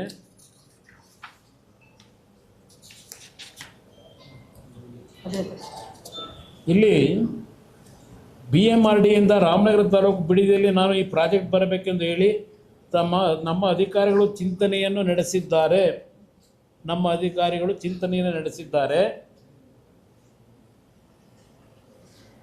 ಇದರಲ್ಲಿ ರೈತರನ್ನು ಒಕ್ಕಲೆಬ್ಬಿಸಬೇಕೆಂದು ಅಲ್ಲ. ರೈತರು ಬಹಳ ಆಕ್ರೋಶದಲ್ಲಿ ಮಾತನಾಡುತ್ತಿದ್ದಾರೆಂದು ಹೇಳುತ್ತಿದ್ದರು. ನನಗೆ ಓಟು ಕೊಟ್ಟಿರುವಂಥ ಪುಣ್ಯಾತ್ಮರು ಅವರು. ನಾನು ಅವರನ್ನು ಒಕ್ಕಲೆಬ್ಬಿಸಿ ಅವರ ಮನಸ್ಸಿಗೆ ನೋವು ಕೊಟ್ಟು ಅಲ್ಲಿ ಟೌನ್ಶಿಪ್ ಮಾಡುವಂಥ ಅವಶ್ಯಕತೆ ಇಲ್ಲ. ಇವತ್ತು ಅವರು ನನ್ನ ಹತ್ತಿರ ಚರ್ಚೆ ಮಾಡಿದ್ದಾರೆ. ಇವತ್ತು ಕೇವಲ ರಾಜಕೀಯಕ್ಕೋಸ್ಕರವಾಗಿ ಬೇರೆ ರೀತಿಯಲ್ಲಿ ಬಣ್ಣ ಕಟ್ಟಲಿಕ್ಕೆ ಹೋಗುವ ರೀತಿಯಲ್ಲಿ ಹೋರಾಟ ಮಾಡುವವರಿದ್ದರೆ ನೀವು ಹೋರಾಟವನ್ನು ಮಾಡಬಹುದು. ಟೌನ್ಶಿಪ್ ಮಾಡ್ತಕ್ಕಂಥ ಕೆಲಸ ಇಲ್ಲ ಅಂತಕ್ಕಂಥ ಕ್ಲಿಯರಾಗಿ ಹೇಳ್ತೀನಿ. ಇದು ಆಗಸ್ಟ್ 1, 2007ರಲ್ಲಿ ಹೇಳಿರ್ತಕ್ಕಂಥದ್ದು ನಾನು ಅಸೆಂಬ್ಲಿ ಒಳಗೆ. ಇವರ ಎಲ್ಲ ಒಂದು ಪ್ರಶ್ನೆಗಳಿಗೆ ರೈತರ ಭೂಮಿನ ಒಕ್ಕಲೆಬ್ಸಕ್ಕೆ ಹೋಗಿದ್ದೀರಿ. ಇದೆಲ್ಲ ಹೇಳಿದ್ರಲ್ಲ, ಅಟ್ಯಾಕ್ ಮಾಡಿದ್ರಲ್ಲ ಸಿದ್ದರಾಮಯ್ಯನವರು, ನಮ್ಮ ಮಲ್ಲಿಕಾರ್ಜುನ ಖರ್ಗೆ ಅವರು, ಎಲ್ಲರೂ ಸಹ. ಅದಕ್ಕೆ ನಾನು ಕೊಟ್ಟಿರ್ತಕ್ಕಂಥ ಅಸೆಂಬ್ಲಿಯ ಪ್ರೊಸೀಡಿಂಗ್ಗಳು ಇಲ್ಲೇ ಇದೆ. ಹೌದು, ಆಗಸ್ಟ್ನಲ್ಲಿ ಕ್ಲಿಯರ್ ಮಾಡಿದ್ದೀನಿ ನಾನು. ಇದು ಇಲ್ಲಿ ಆಗಸ್ಟ್ನಲ್ಲಿ ಕ್ಲಿಯರ್ ಆಯ್ತಲ್ಲ ಬ್ರದರ್, ನಾನು ಮಾತು ಹೇಳಿದ್ದೆ. ಅದಾದ ಮೇಲೆ ಇಲ್ಲಿ ಇದು ನನ್ನ ಪ್ರೊಸೀಡಿಂಗ್ ಇದೆಲ್ಲ ನಡೆದಿರೋದು 2006ರಲ್ಲಿ, 6-7ರಲ್ಲೇ ನಡೆದಿರೋದು. ಇಲ್ಲಿ 11/6/2007ರವರೆಗೆ ನನ್ನ ಪಾತ್ರ ಇಲ್ಲ ಅಷ್ಟೇ. ಈ DLF ಕಂಪ್ನಿದು ಇದೆಯಲ್ಲ, 400 ಕೋಟಿ ದುಡ್ಡು ಕಟ್ಟಿದ್ರಲ್ಲ. ಆಮೇಲೆ ಈ ಬಿಡ್ಡಿಂಗ್ ಪ್ರೋಸೆಸ್ನಲ್ಲಿ ಒಂದು 20 ಜನಕ್ಕೆ ಅರ್ಜಿ ತಗೊಂಡೋಗಿರ್ತಾರೆ. ಬಟ್ ಬಿಡ್ಡಿಂಗ್ ಪ್ರೋಸೆಸ್ನಲ್ಲಿ ಅರ್ಜಿ ಹಾಕೋದು DLFನವನು ಒಬ್ಬನೇ ಅಲ್ವಾ ಸರ್? ಅವನು 400 ಕೋಟಿನ DLF ಸಲ್ಲಿಸಿದ ಬಿಡ್ಡನ್ನು ಒಪ್ಪಿ DLF ಲಿಮಿಟೆಡ್ ಸಂಸ್ಥೆಯನ್ನು ಡೆವಲಪ್ಮೆಂಟ್ ಪಾರ್ಟ್ನರ್ ಆಗಿ ಆದೇಶ ಮಾಡಿರೋದಷ್ಟೇ. ಅದು ಅವನ್ನೇನು ಆದೇಶ ಮಾಡಿದ್ರು, ಇದು ನಾನು ಮುಖ್ಯಮಂತ್ರಿ ಇದ್ದಾಗ ಆಗಿಲ್ಲ, ರಾಷ್ಟ್ರಪತಿಗಳ ಆಡಳಿತ ಇತ್ತಲ್ಲ ಆ ಸಂದರ್ಭದಲ್ಲಿ ಮತ್ತೆ ಅದೆಲ್ಲ ಮಾಡ್ಕೊಂಡಿದ್ದಾರೆ. ಅದಕ್ಕೆ ಒಡಂಬಡಿಕೆ ಆಗಿರೋದು ರಾಷ್ಟ್ರಪತಿಗಳ ಆಡಳಿತ ಇದ್ದಾಗ, ರಾಜ್ಯಪಾಲರ ಆಡಳಿತದಲ್ಲಿ ಇದು ನಡೆದಿರ್ತಕ್ಕಂಥದ್ದು. ನಮ್ಮ ಕಾಲದಲ್ಲಿ ಆಗಿಲ್ಲ ಇದು. ನಂತರ 2009ರಲ್ಲಿ ಯಡಿಯೂರಪ್ಪನವ್ರ ಸರ್ಕಾರ ಬಂದು ದುಡ್ಡು ಅವ್ರಿಗೆ ವಾಪಸ್ ಕೊಡ್ತಾರೆ. ಯಾಕೆಂದರೆ ಜಾಗತಿಕ ಆರ್ಥಿಕ ಮಟ್ಟದಲ್ಲಿ ಸ್ವಲ್ಪ ಹಣದ ಕೊರತೆಗಳು ಪ್ರಾರಂಭ ಆಯ್ತಲ್ಲ, ಅದು DLFನ ಬ್ಯಾಕ್ಔಟ್ ಆದರು. ಬಡ್ಡಿ ಸಮೇತ ಅವರಿಗೆ 2009ರಲ್ಲಿ ದುಡ್ಡು ವಾಪಸ್ ಕೊಟ್ಟರು. ಅದು ಅಲ್ಲಿಗೆ ಮುಗಿದೋದ ಅಧ್ಯಾಯ ಬ್ರದರ್. ಅದು ನಂತರ 10, 11, 12 ಇವೆಲ್ಲ ಇದೆ, ನಿಮಗೆ ಕಾಪಿ ಕೊಟ್ಬಿಡ್ತೀನಿ. ಇಲ್ಲಿ ಪಿತಾಮಹ ಅಂತ ಏನು ಹೇಳ್ತಾರೆ, ಸಿದ್ದರಾಮಯ್ಯನವ್ರ ಕಾಲದಲ್ಲಿ ಏನು ಮಾಡಿದ್ರು, ಆಮೇಲಿಂದ ಬಸವರಾಜ ಬೊಮ್ಮಾಯಿಯವರು ಏನು ಮಾಡಿದ್ದಾರೆ ಅವ್ರ ಕಾಲದಲ್ಲಿ, ಇವೆಲ್ಲ ಅವರೇ ಕೊಟ್ಬಿಟ್ಟವ್ರೆ. ನಾನು ಈ ಪ್ರೋಗ್ರಾಮ್ ಮಾಡೋದಾದರೆ ಇದನ್ನು ಕಂಟಿನ್ಯೂ ಮಾಡಬೇಕು ಅನ್ನೋದು ನನಗೆ ಉದ್ದೇಶವೇ ಇದ್ದಿದ್ರೆ, ಇವರು ಏನೇನು ಮಾಡಿದ್ದಾರಲ್ಲ 2018ವರೆಗೆ, 18ಕ್ಕೆ ನಾನು ಮುಖ್ಯಮಂತ್ರಿ ಆದೆ, ವಾರ್ ಫೂಟಲ್ಲಿ ಮಾಡಿ ಅವತ್ತು ನಾನು ತೀರ್ಮಾನ ಮಾಡಿವೆ, ನೋಟಿಫಿಕೇಷನ್ ಮಾಡಿವೆ. ಪ್ರಿಲಿಮಿನರಿ ನೋಟಿಫಿಕೇಷನ್ ಆಗಿರೋದು ಯಾವಾಗ? ಪ್ರಿಲಿಮಿನರಿ ನೋಟಿಫಿಕೇಷನ್ನು 2025 ಮಾರ್ಚ್ ತಿಂಗಳಿನಲ್ಲಿ ಅಲ್ಲಿದೆ ನೋಡಿ. ಪ್ರಿಲಿಮಿನರಿ ನೋಟಿಫಿಕೇಶನ್ ತೆಗೀರಿ ಅಲ್ಲಿ. ಇಲ್ಲಿ ಪ್ರಿಲಿಮಿನರಿ ನೋಟಿಫಿಕೇಷನ್ನು 25ರಲ್ಲಿ ಮಾಡಿದ್ದು ಇದೇ ಶಿವಕುಮಾರ್ ಅವರ ಘನ ಅಧ್ಯಕ್ಷತೆಯಲ್ಲಿ. ಅಲ್ಲಿವರೆಗೆ ಯಾವುದೇ ರೀತಿಯ ರೈತರ ಭೂಮಿಯನ್ನು ಪಡೆಯತಕ್ಕಂಥ ಪ್ರಿಲಿಮಿನರಿ ನೋಟಿಫಿಕೇಶನ್ ಆಗಿಲ್ಲ. 2025ನೇ ಇಸ್ವಿವರೆಗೆ 20 ವರ್ಷದಿಂದ ನಡೀತಾ ಇದೆ ಇದು ಬಿಡದಿ ಟೌನ್ಶಿಪ್ಪು. 12/3/2025ಕ್ಕೆ ಪ್ರಿಲಿಮಿನರಿ ನೋಟಿಫಿಕೇಶನ್ ಮಾಡಿರ್ತಕ್ಕಂಥದ್ದು. ಫೈನಲ್ ಈಗ 2026 10/6/2026 ಈಗ ಫೈನಲ್ ನೋಟಿಫಿಕೇಶನ್ ಮಾಡಿದ್ದಾರೆ. ಇಲ್ಲಿ ಅದೆಂಥದ್ದು ರೆಡ್ ಝೋನು ಅಂತಾರಲ್ಲ. ನಾವು 18 ಕ್ವಶನ್ ಕೇಳಿದ್ವಿ. ಈಗ ಇಲ್ಲೆಲ್ಲ ಇಟ್ಟಿದ್ದೀನಲ್ಲಪ್ಪ. ರೆಡ್ ಝೋನ್ ಅಂದ್ರೆ ಅರ್ಥ ಏನು? ಕುಮಾರಸ್ವಾಮಿ ರೆಡ್ ಝೋನ್ ಯಾಕೆ ಕೈ ಬಿಡಲಿಲ್ಲ ಇದು ಹೇಳ್ತಾರೆ. ಇಲ್ಲಿ ಪ್ರಶ್ನೆ 2006ನೇ ಇಸ್ವಿ ಯಾವೊಂದು ಮಾಸ್ಟರ್ ಪ್ಲ್ಯಾನ್ನ ನಾವು ಮಾಡಬೇಕು ಬೆಂಗಳೂರಿನ ಸುತ್ತಮುತ್ತದಲ್ಲಿ CDP ಪ್ಲ್ಯಾನು ನಾನು ಮುಖ್ಯಮಂತ್ರಿ ಆಗೋವರೆಗೆ ಹಿಂದೆ ಇದ್ದಂಥ ಸರ್ಕಾರಗಳು ಅದನ್ನು ಪ್ರತಿ 15 ವರ್ಷಕ್ಕೊಂದು ಸಲ ಏನು ಮಾಡಬೇಕಾಗಿತ್ತು ಮಾಡಿರಲಿಲ್ಲ. ಬಹುಶಃ ದೇವೇಗೌಡರ ಕಾಲದಲ್ಲಿ CDP ಪ್ಲ್ಯಾನ್ ಅಪ್ರೂವ್ ಆಗಿತ್ತು. ಅದು ಹೊರತುಪಡಿಸಿ ಮತ್ತೆ 15 ವರ್ಷದಲ್ಲಿ ಯಾವ ಸರ್ಕಾರಗಳು CDP ಪ್ಲ್ಯಾನ್ ಮಾಡಿರಲಿಲ್ಲ. ನಂತರ ನಾನು ಬಂದ ಮೇಲೆ CDP ಪ್ಲ್ಯಾನ್ಗೆ ಅಪ್ರೂವಲ್ ಕೊಟ್ಟೆ. ಏಕೆಂದರೆ ಪ್ರತಿ 15 ವರ್ಷಕ್ಕೂ ಒಂದು ಬಾರಿ ಬೆಂಗಳೂರಿನ ಸುತ್ತಮುತ್ತ ಡೆವಲಪ್ಮೆಂಟ್ ಯಾವ ರೀತಿ ಇರಬೇಕು ಅಂತಕ್ಕಂಥ ಒಂದು CDP ಪ್ಲ್ಯಾನ್ ರೆಡಿ ಮಾಡ್ತಾರೆ. ಆ CDP ಪ್ಲ್ಯಾನ್ ಏನು ರೆಡಿ ಮಾಡಿದ್ರು ಅದರ ಆಧಾರದ ಮೇಲೆ ಕೆಲವು ಭಾಗ ಗ್ರೀನ್ ಝೋನು, ರೆಡ್ ಝೋನು ಯಾವುದೋ ಕೆಲವೆಲ್ಲ ಅದು ಆ ಒಂದು ಗೈಡ್ಲೈನ್ಸಲ್ಲಿ ಬರ್ತಕ್ಕಂಥದ್ದು. ಈಗ CDP ಮಾಡಿದ್ದ ಇದನ್ನು ರೆಡ್ ಝೋನ್ ಮಾಡಿದ್ರಿಂದ ಏನು ಅಪರಾಧ ಮಾಡಿದ್ದೀನಿ ನಾನು? ರೆಡ್ ಝೋನ್ ಮಾಡಿದ್ರಿಂದ ಅದಿರೋದು ಯಾತಕ್ಕೆ? ಇಲ್ಲೆಲ್ಲ ಇಟ್ಟಿದ್ದೀನಿ ನೋಡಕ್ಕೆ. ಒಂದು 100 ಬಾರಿ ಹೇಳಿದ್ರು ರೆಡ್ ಝೋನ್ ಯಾಕೆ ತೆಗಿಲಿಲ್ಲ ಕುಮಾರಸ್ವಾಮಿ? ನನ್ನೇನೋ ಹೇಳೋರೆ. ಅಯ್ಯೋ ನಾನೇನಾದರೂ ತೆಗೆದುಬಿಟ್ರೆ ನಾನು ಡಿನೋಟಿಫಿಕೇಶನ್ ಮಾಡಿ ನಾನು ಜೈಲಿಗೆ ಹೋಗಲ್ಲ. ಡಿನೋಟಿಫಿಕೇಶನ್ ಮಾಡೋದಿದೆಯಲ್ಲ ಬ್ರದರ್, ಅದು ಯಾವಾಗ ಹೋಯ್ತಾರೆ ಡಿನೋಟಿಫಿಕೇಶನ್? ಅದಕ್ಕೆ ಸಿದ್ದರಾಮಯ್ಯನವರು ಈಗ ರೀಡು ಮಾಡಿ 500 ಎಕರೆ ಅರ್ಕಾವತಿ ಲೇಔಟಲ್ಲಿ ಡಿನೋಟಿಫಿಕೇಶನ್ ಮಾಡಿದ್ರಲ್ಲ, ಏನು ಜೈಲು ಹೋದ್ರ? ಕಳಿಸಿದ್ದೀರಾ? ಯಾವಾಗ ಇದು ಹೋಗೋದು ಡಿನೋಟಿಫಿಕೇಶನ್ ವಿಷಯದಲ್ಲಿ? ಯಾರಾದರೂ ಅರ್ಬನ್ ಡೆವಲಪ್ಮೆಂಟ್ ಮಿನಿಸ್ಟರ್ ಆಗಿ ಯಾರೋ ಸತ್ತಿರ್ತಕ್ಕಂಥ ಪ್ರಾಪರ್ಟಿನ ಅಧಿಕಾರ ದುರುಪಯೋಗ ಪಡಿಸ್ಕೊಂಡು ಸತ್ತಿರೋ ವ್ಯಕ್ತಿದು ಹೆಬ್ಬೆಟ್ಟನ್ನ ತೋರಿಸ್ಕೊಂಡು ಡಿನೋಟಿಫಿಕೇಶನ್ ಮಾಡಿಸ್ಕೊತಾರಲ್ಲ, ಅವರು ಜೈಲಿಗೆ ಹೋಗ್ತಾರೆ.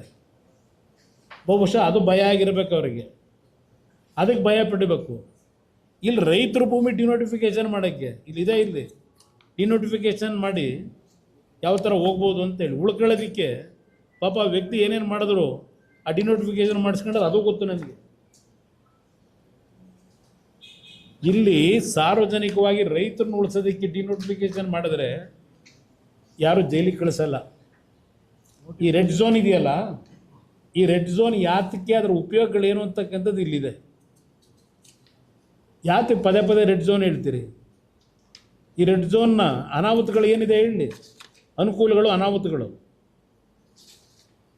ಪದೇ ಆ ಪದ ಬಳಸ್ತಿರಲ್ಲ. ಇಲ್ಲಿ ಪರಮೇಶ್ವರ್ ಏನು ಹೇಳ್ತಾರೆ, ನಾನೇ ಮುಖ್ಯಮಂತ್ರಿ ಇದ್ದಾಗ 2018ರಲ್ಲಿ ಮಾಗಡಿ ವಿಧಾನಸಭಾ ಕ್ಷೇತ್ರದ 38 ಹಳ್ಳಿಗಳನ್ನು ಒಳಗೊಂಡಂತೆ ಒಟ್ಟು 9,178 ಎಕರೆ ರೈತರ ಜಮೀನನ್ನು ಬಿಡದಿ ಟೌನ್ಶಿಪ್ ನಿರ್ಮಾಣಕ್ಕಾಗಿ ಅಧಿಸೂಚನೆ ಮೂಲಕ ಸ್ವಾಧೀನಪಡಿಸಿಕೊಂಡಿದ್ದು ರೈತರಿಗೆ ಪರಿಹಾರ ನೀಡದೇ ಇರುವುದು ಸರ್ಕಾರದ ಗಮನಕ್ಕೆ ಬಂದಿದೆಯಾ ಪ್ರಶ್ನೆ. ಸರ್ಕಾರದ ಆದೇಶ ಸಂಖ್ಯೆ ಸೋ ಬೆಂಗಳೂರು ಮಹಾನಗರ ಪಾಲಿಕೆ ಪ್ರದೇಶಾಭಿವೃದ್ಧಿ ಪ್ರಾಧಿಕಾರದ ವತಿಯಿಂದ ಬಿಡದಿ 700 ಇವೆಲ್ಲ ಏನು ಹೇಳಿದ್ದಾರೆ, ಪ್ರಾಯೋಗಿಕವಾಗಿ ಟೌನ್ಶಿಪ್ ಆಗಿ ಅಭಿವೃದ್ಧಿಪಡಿಸಿ ಸರ್ಕಾರದ ಅನುಮೋದನೆ ನೀಡಲಾಗಿರುತ್ತದೆ.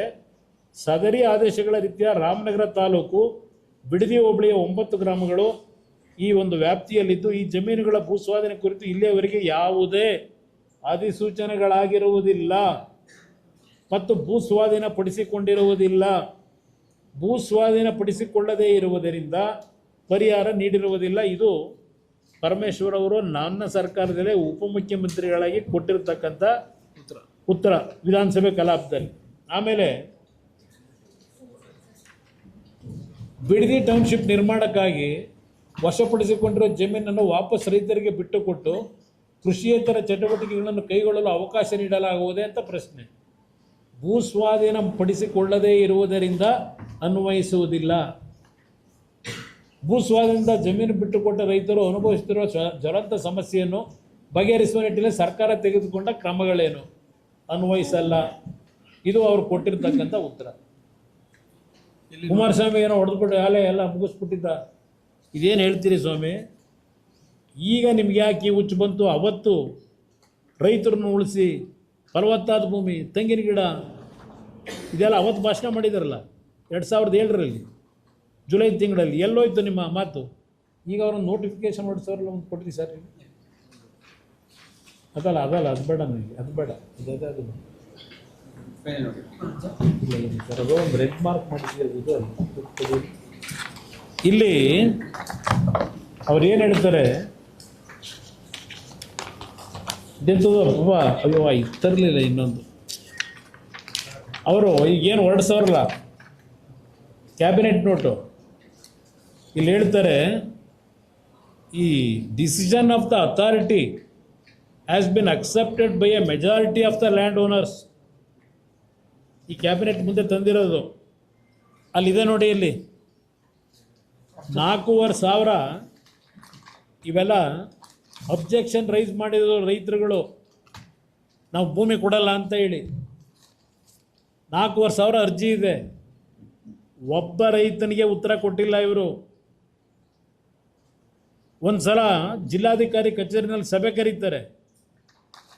ಎಲ್ಲ ಈ ಪುಡಾರಿಗಳನ್ನ ಕರ್ಕೊಂಡೋಗಿ ಒಳಗಡೆ ಕೂರಿಸ್ಕೊಂಡು ಜಿಲ್ಲಾಧಿಕಾರಿ ಕಚೇರಿ ಒಳಗೆ, ನಿಜವಾದ ರೈತರು ಹೋದರೆ ಜಿಲ್ಲಾಧಿಕಾರಿ ಕಾಂಪೌಂಡಿಂದ ಹೊರಗಡೆ ನಿಲ್ಲಿಸ್ತಾರೆ. ಗೂಂಡಾಗಳನ್ನ ಬಿಟ್ಟು ಎದುರಿಸ್ತಾರೆ. ಇಲ್ಲಿ ಇವರು ಮಾಡಿರ್ತಕ್ಕಂಥದ್ದು ಇಲ್ಲಿ ಇದೆಲ್ಲ ರೈತರು ಕೊಟ್ಟಿರೋ ಅರ್ಜಿ. ಇದು ಯಾವಾಗ ಪ್ರಿಲಿಮಿನರಿ ನೋಟಿಫಿಕೇಶನ್ ಮಾಡಬೇಕು ಅಂತ ಹೊರಟ್ರಲ್ಲ 2025 6 ನವೆಂಬರ್ 25ರಲ್ಲಿ ಕೊಟ್ಟಿರೋದು ಅರ್ಜಿ. ಅಬ್ಜೆಕ್ಷನ್ ಇಲ್ಲಿ ಅಬ್ಜೆಕ್ಷನ್ ಕೊಟ್ಟಿರೋದು ಜಿಲ್ಲಾಧಿಕಾರಿಗಳ ಕಚೇರಿಗೆ 6/11/2025ರಲ್ಲಿ ಕೊಟ್ಟವರೆಲ್ಲ ಹಲವಾರು ಜನ. ಇದಕ್ಕೆ ಒಬ್ಬ ರೈತನಿಗೆ ಉತ್ತರ ಕೊಟ್ಟಿಲ್ಲ ಇವರು. ಇದನ್ನೆಲ್ಲ ತಗೊಂಡೋಗಿ ಇಟ್ಕೊಂಡ್ಬಿಟ್ರೆ ಅಲ್ಲೇ. ಇದು ಈ ಸರ್ಕಾರ ಅದೆಂಥದ್ದು ಎಂತ ನೆನ್ನೆ ಏನೋ ಹೇಳೋರಿಲ್ಲ, ಪ್ರಜಾಸೇವೆ ಇದು ಮಾಡ್ತಾರಂತಲ್ಲ ಕ್ಯಾಬಿನೆಟ್. ಇದೆಯಾ ಪ್ರಜಾಸೇವೆ ಮಾಡೋದು? ಇದೆಯಾ ಪ್ರಜಾಸೇವೆ? ಇಲ್ಲಿ ಏನು ಹೇಳಿದ್ರು, majority of the land owners ಒಪ್ಕೊಂಡ್ರು ಅಂತ ಹೇಳ್ತಾರೆ. Among the privately owned lands notified for acquisition, the landowners have expressed their willingness to receive compensation in cash for 50% ante of the land and developed sites for the remaining 50% ante. ಇವ್ರು ಹೇಳ್ಕೊಂಡವ್ರೆ 50% land value ಕೊಡೋದು, 50% site ಕೊಡೋದು ಇವರಿಗೆ. ಆಮೇಲೆ ರಚನೆ ಆದಮೇಲೆ ಇವತ್ತಿಲ್ಲಿ 30 ವರ್ಷದ್ದು ನಡೀತಾ ಇದೆಯಲ್ಲ ನೈಸ್ ಕಂಪನಿದು, 4,000 ಜನ ಅವತ್ತೇನು ಜಮೀನು ರೈತರು ತಗೊಂಡ್ರು. 1996ರಿಂದ ಶುರು ಮಾಡಿದಾರಲ್ಲ, ಇವತ್ತಾಗಲೇ 30 ವರ್ಷ ಆಗೋಗಿದೆ. ಅದರ ಪೀರಿಯಡ್ಡೇ ಮುಗಿದೋಗಿದೆ. ಮುಖ್ಯಮಂತ್ರಿಯಿಂದ ಹಿಡಿದು ಎಲ್ಲರಿಗೂ ಪತ್ರ ಬರೆದಿದ್ದಾರೆ.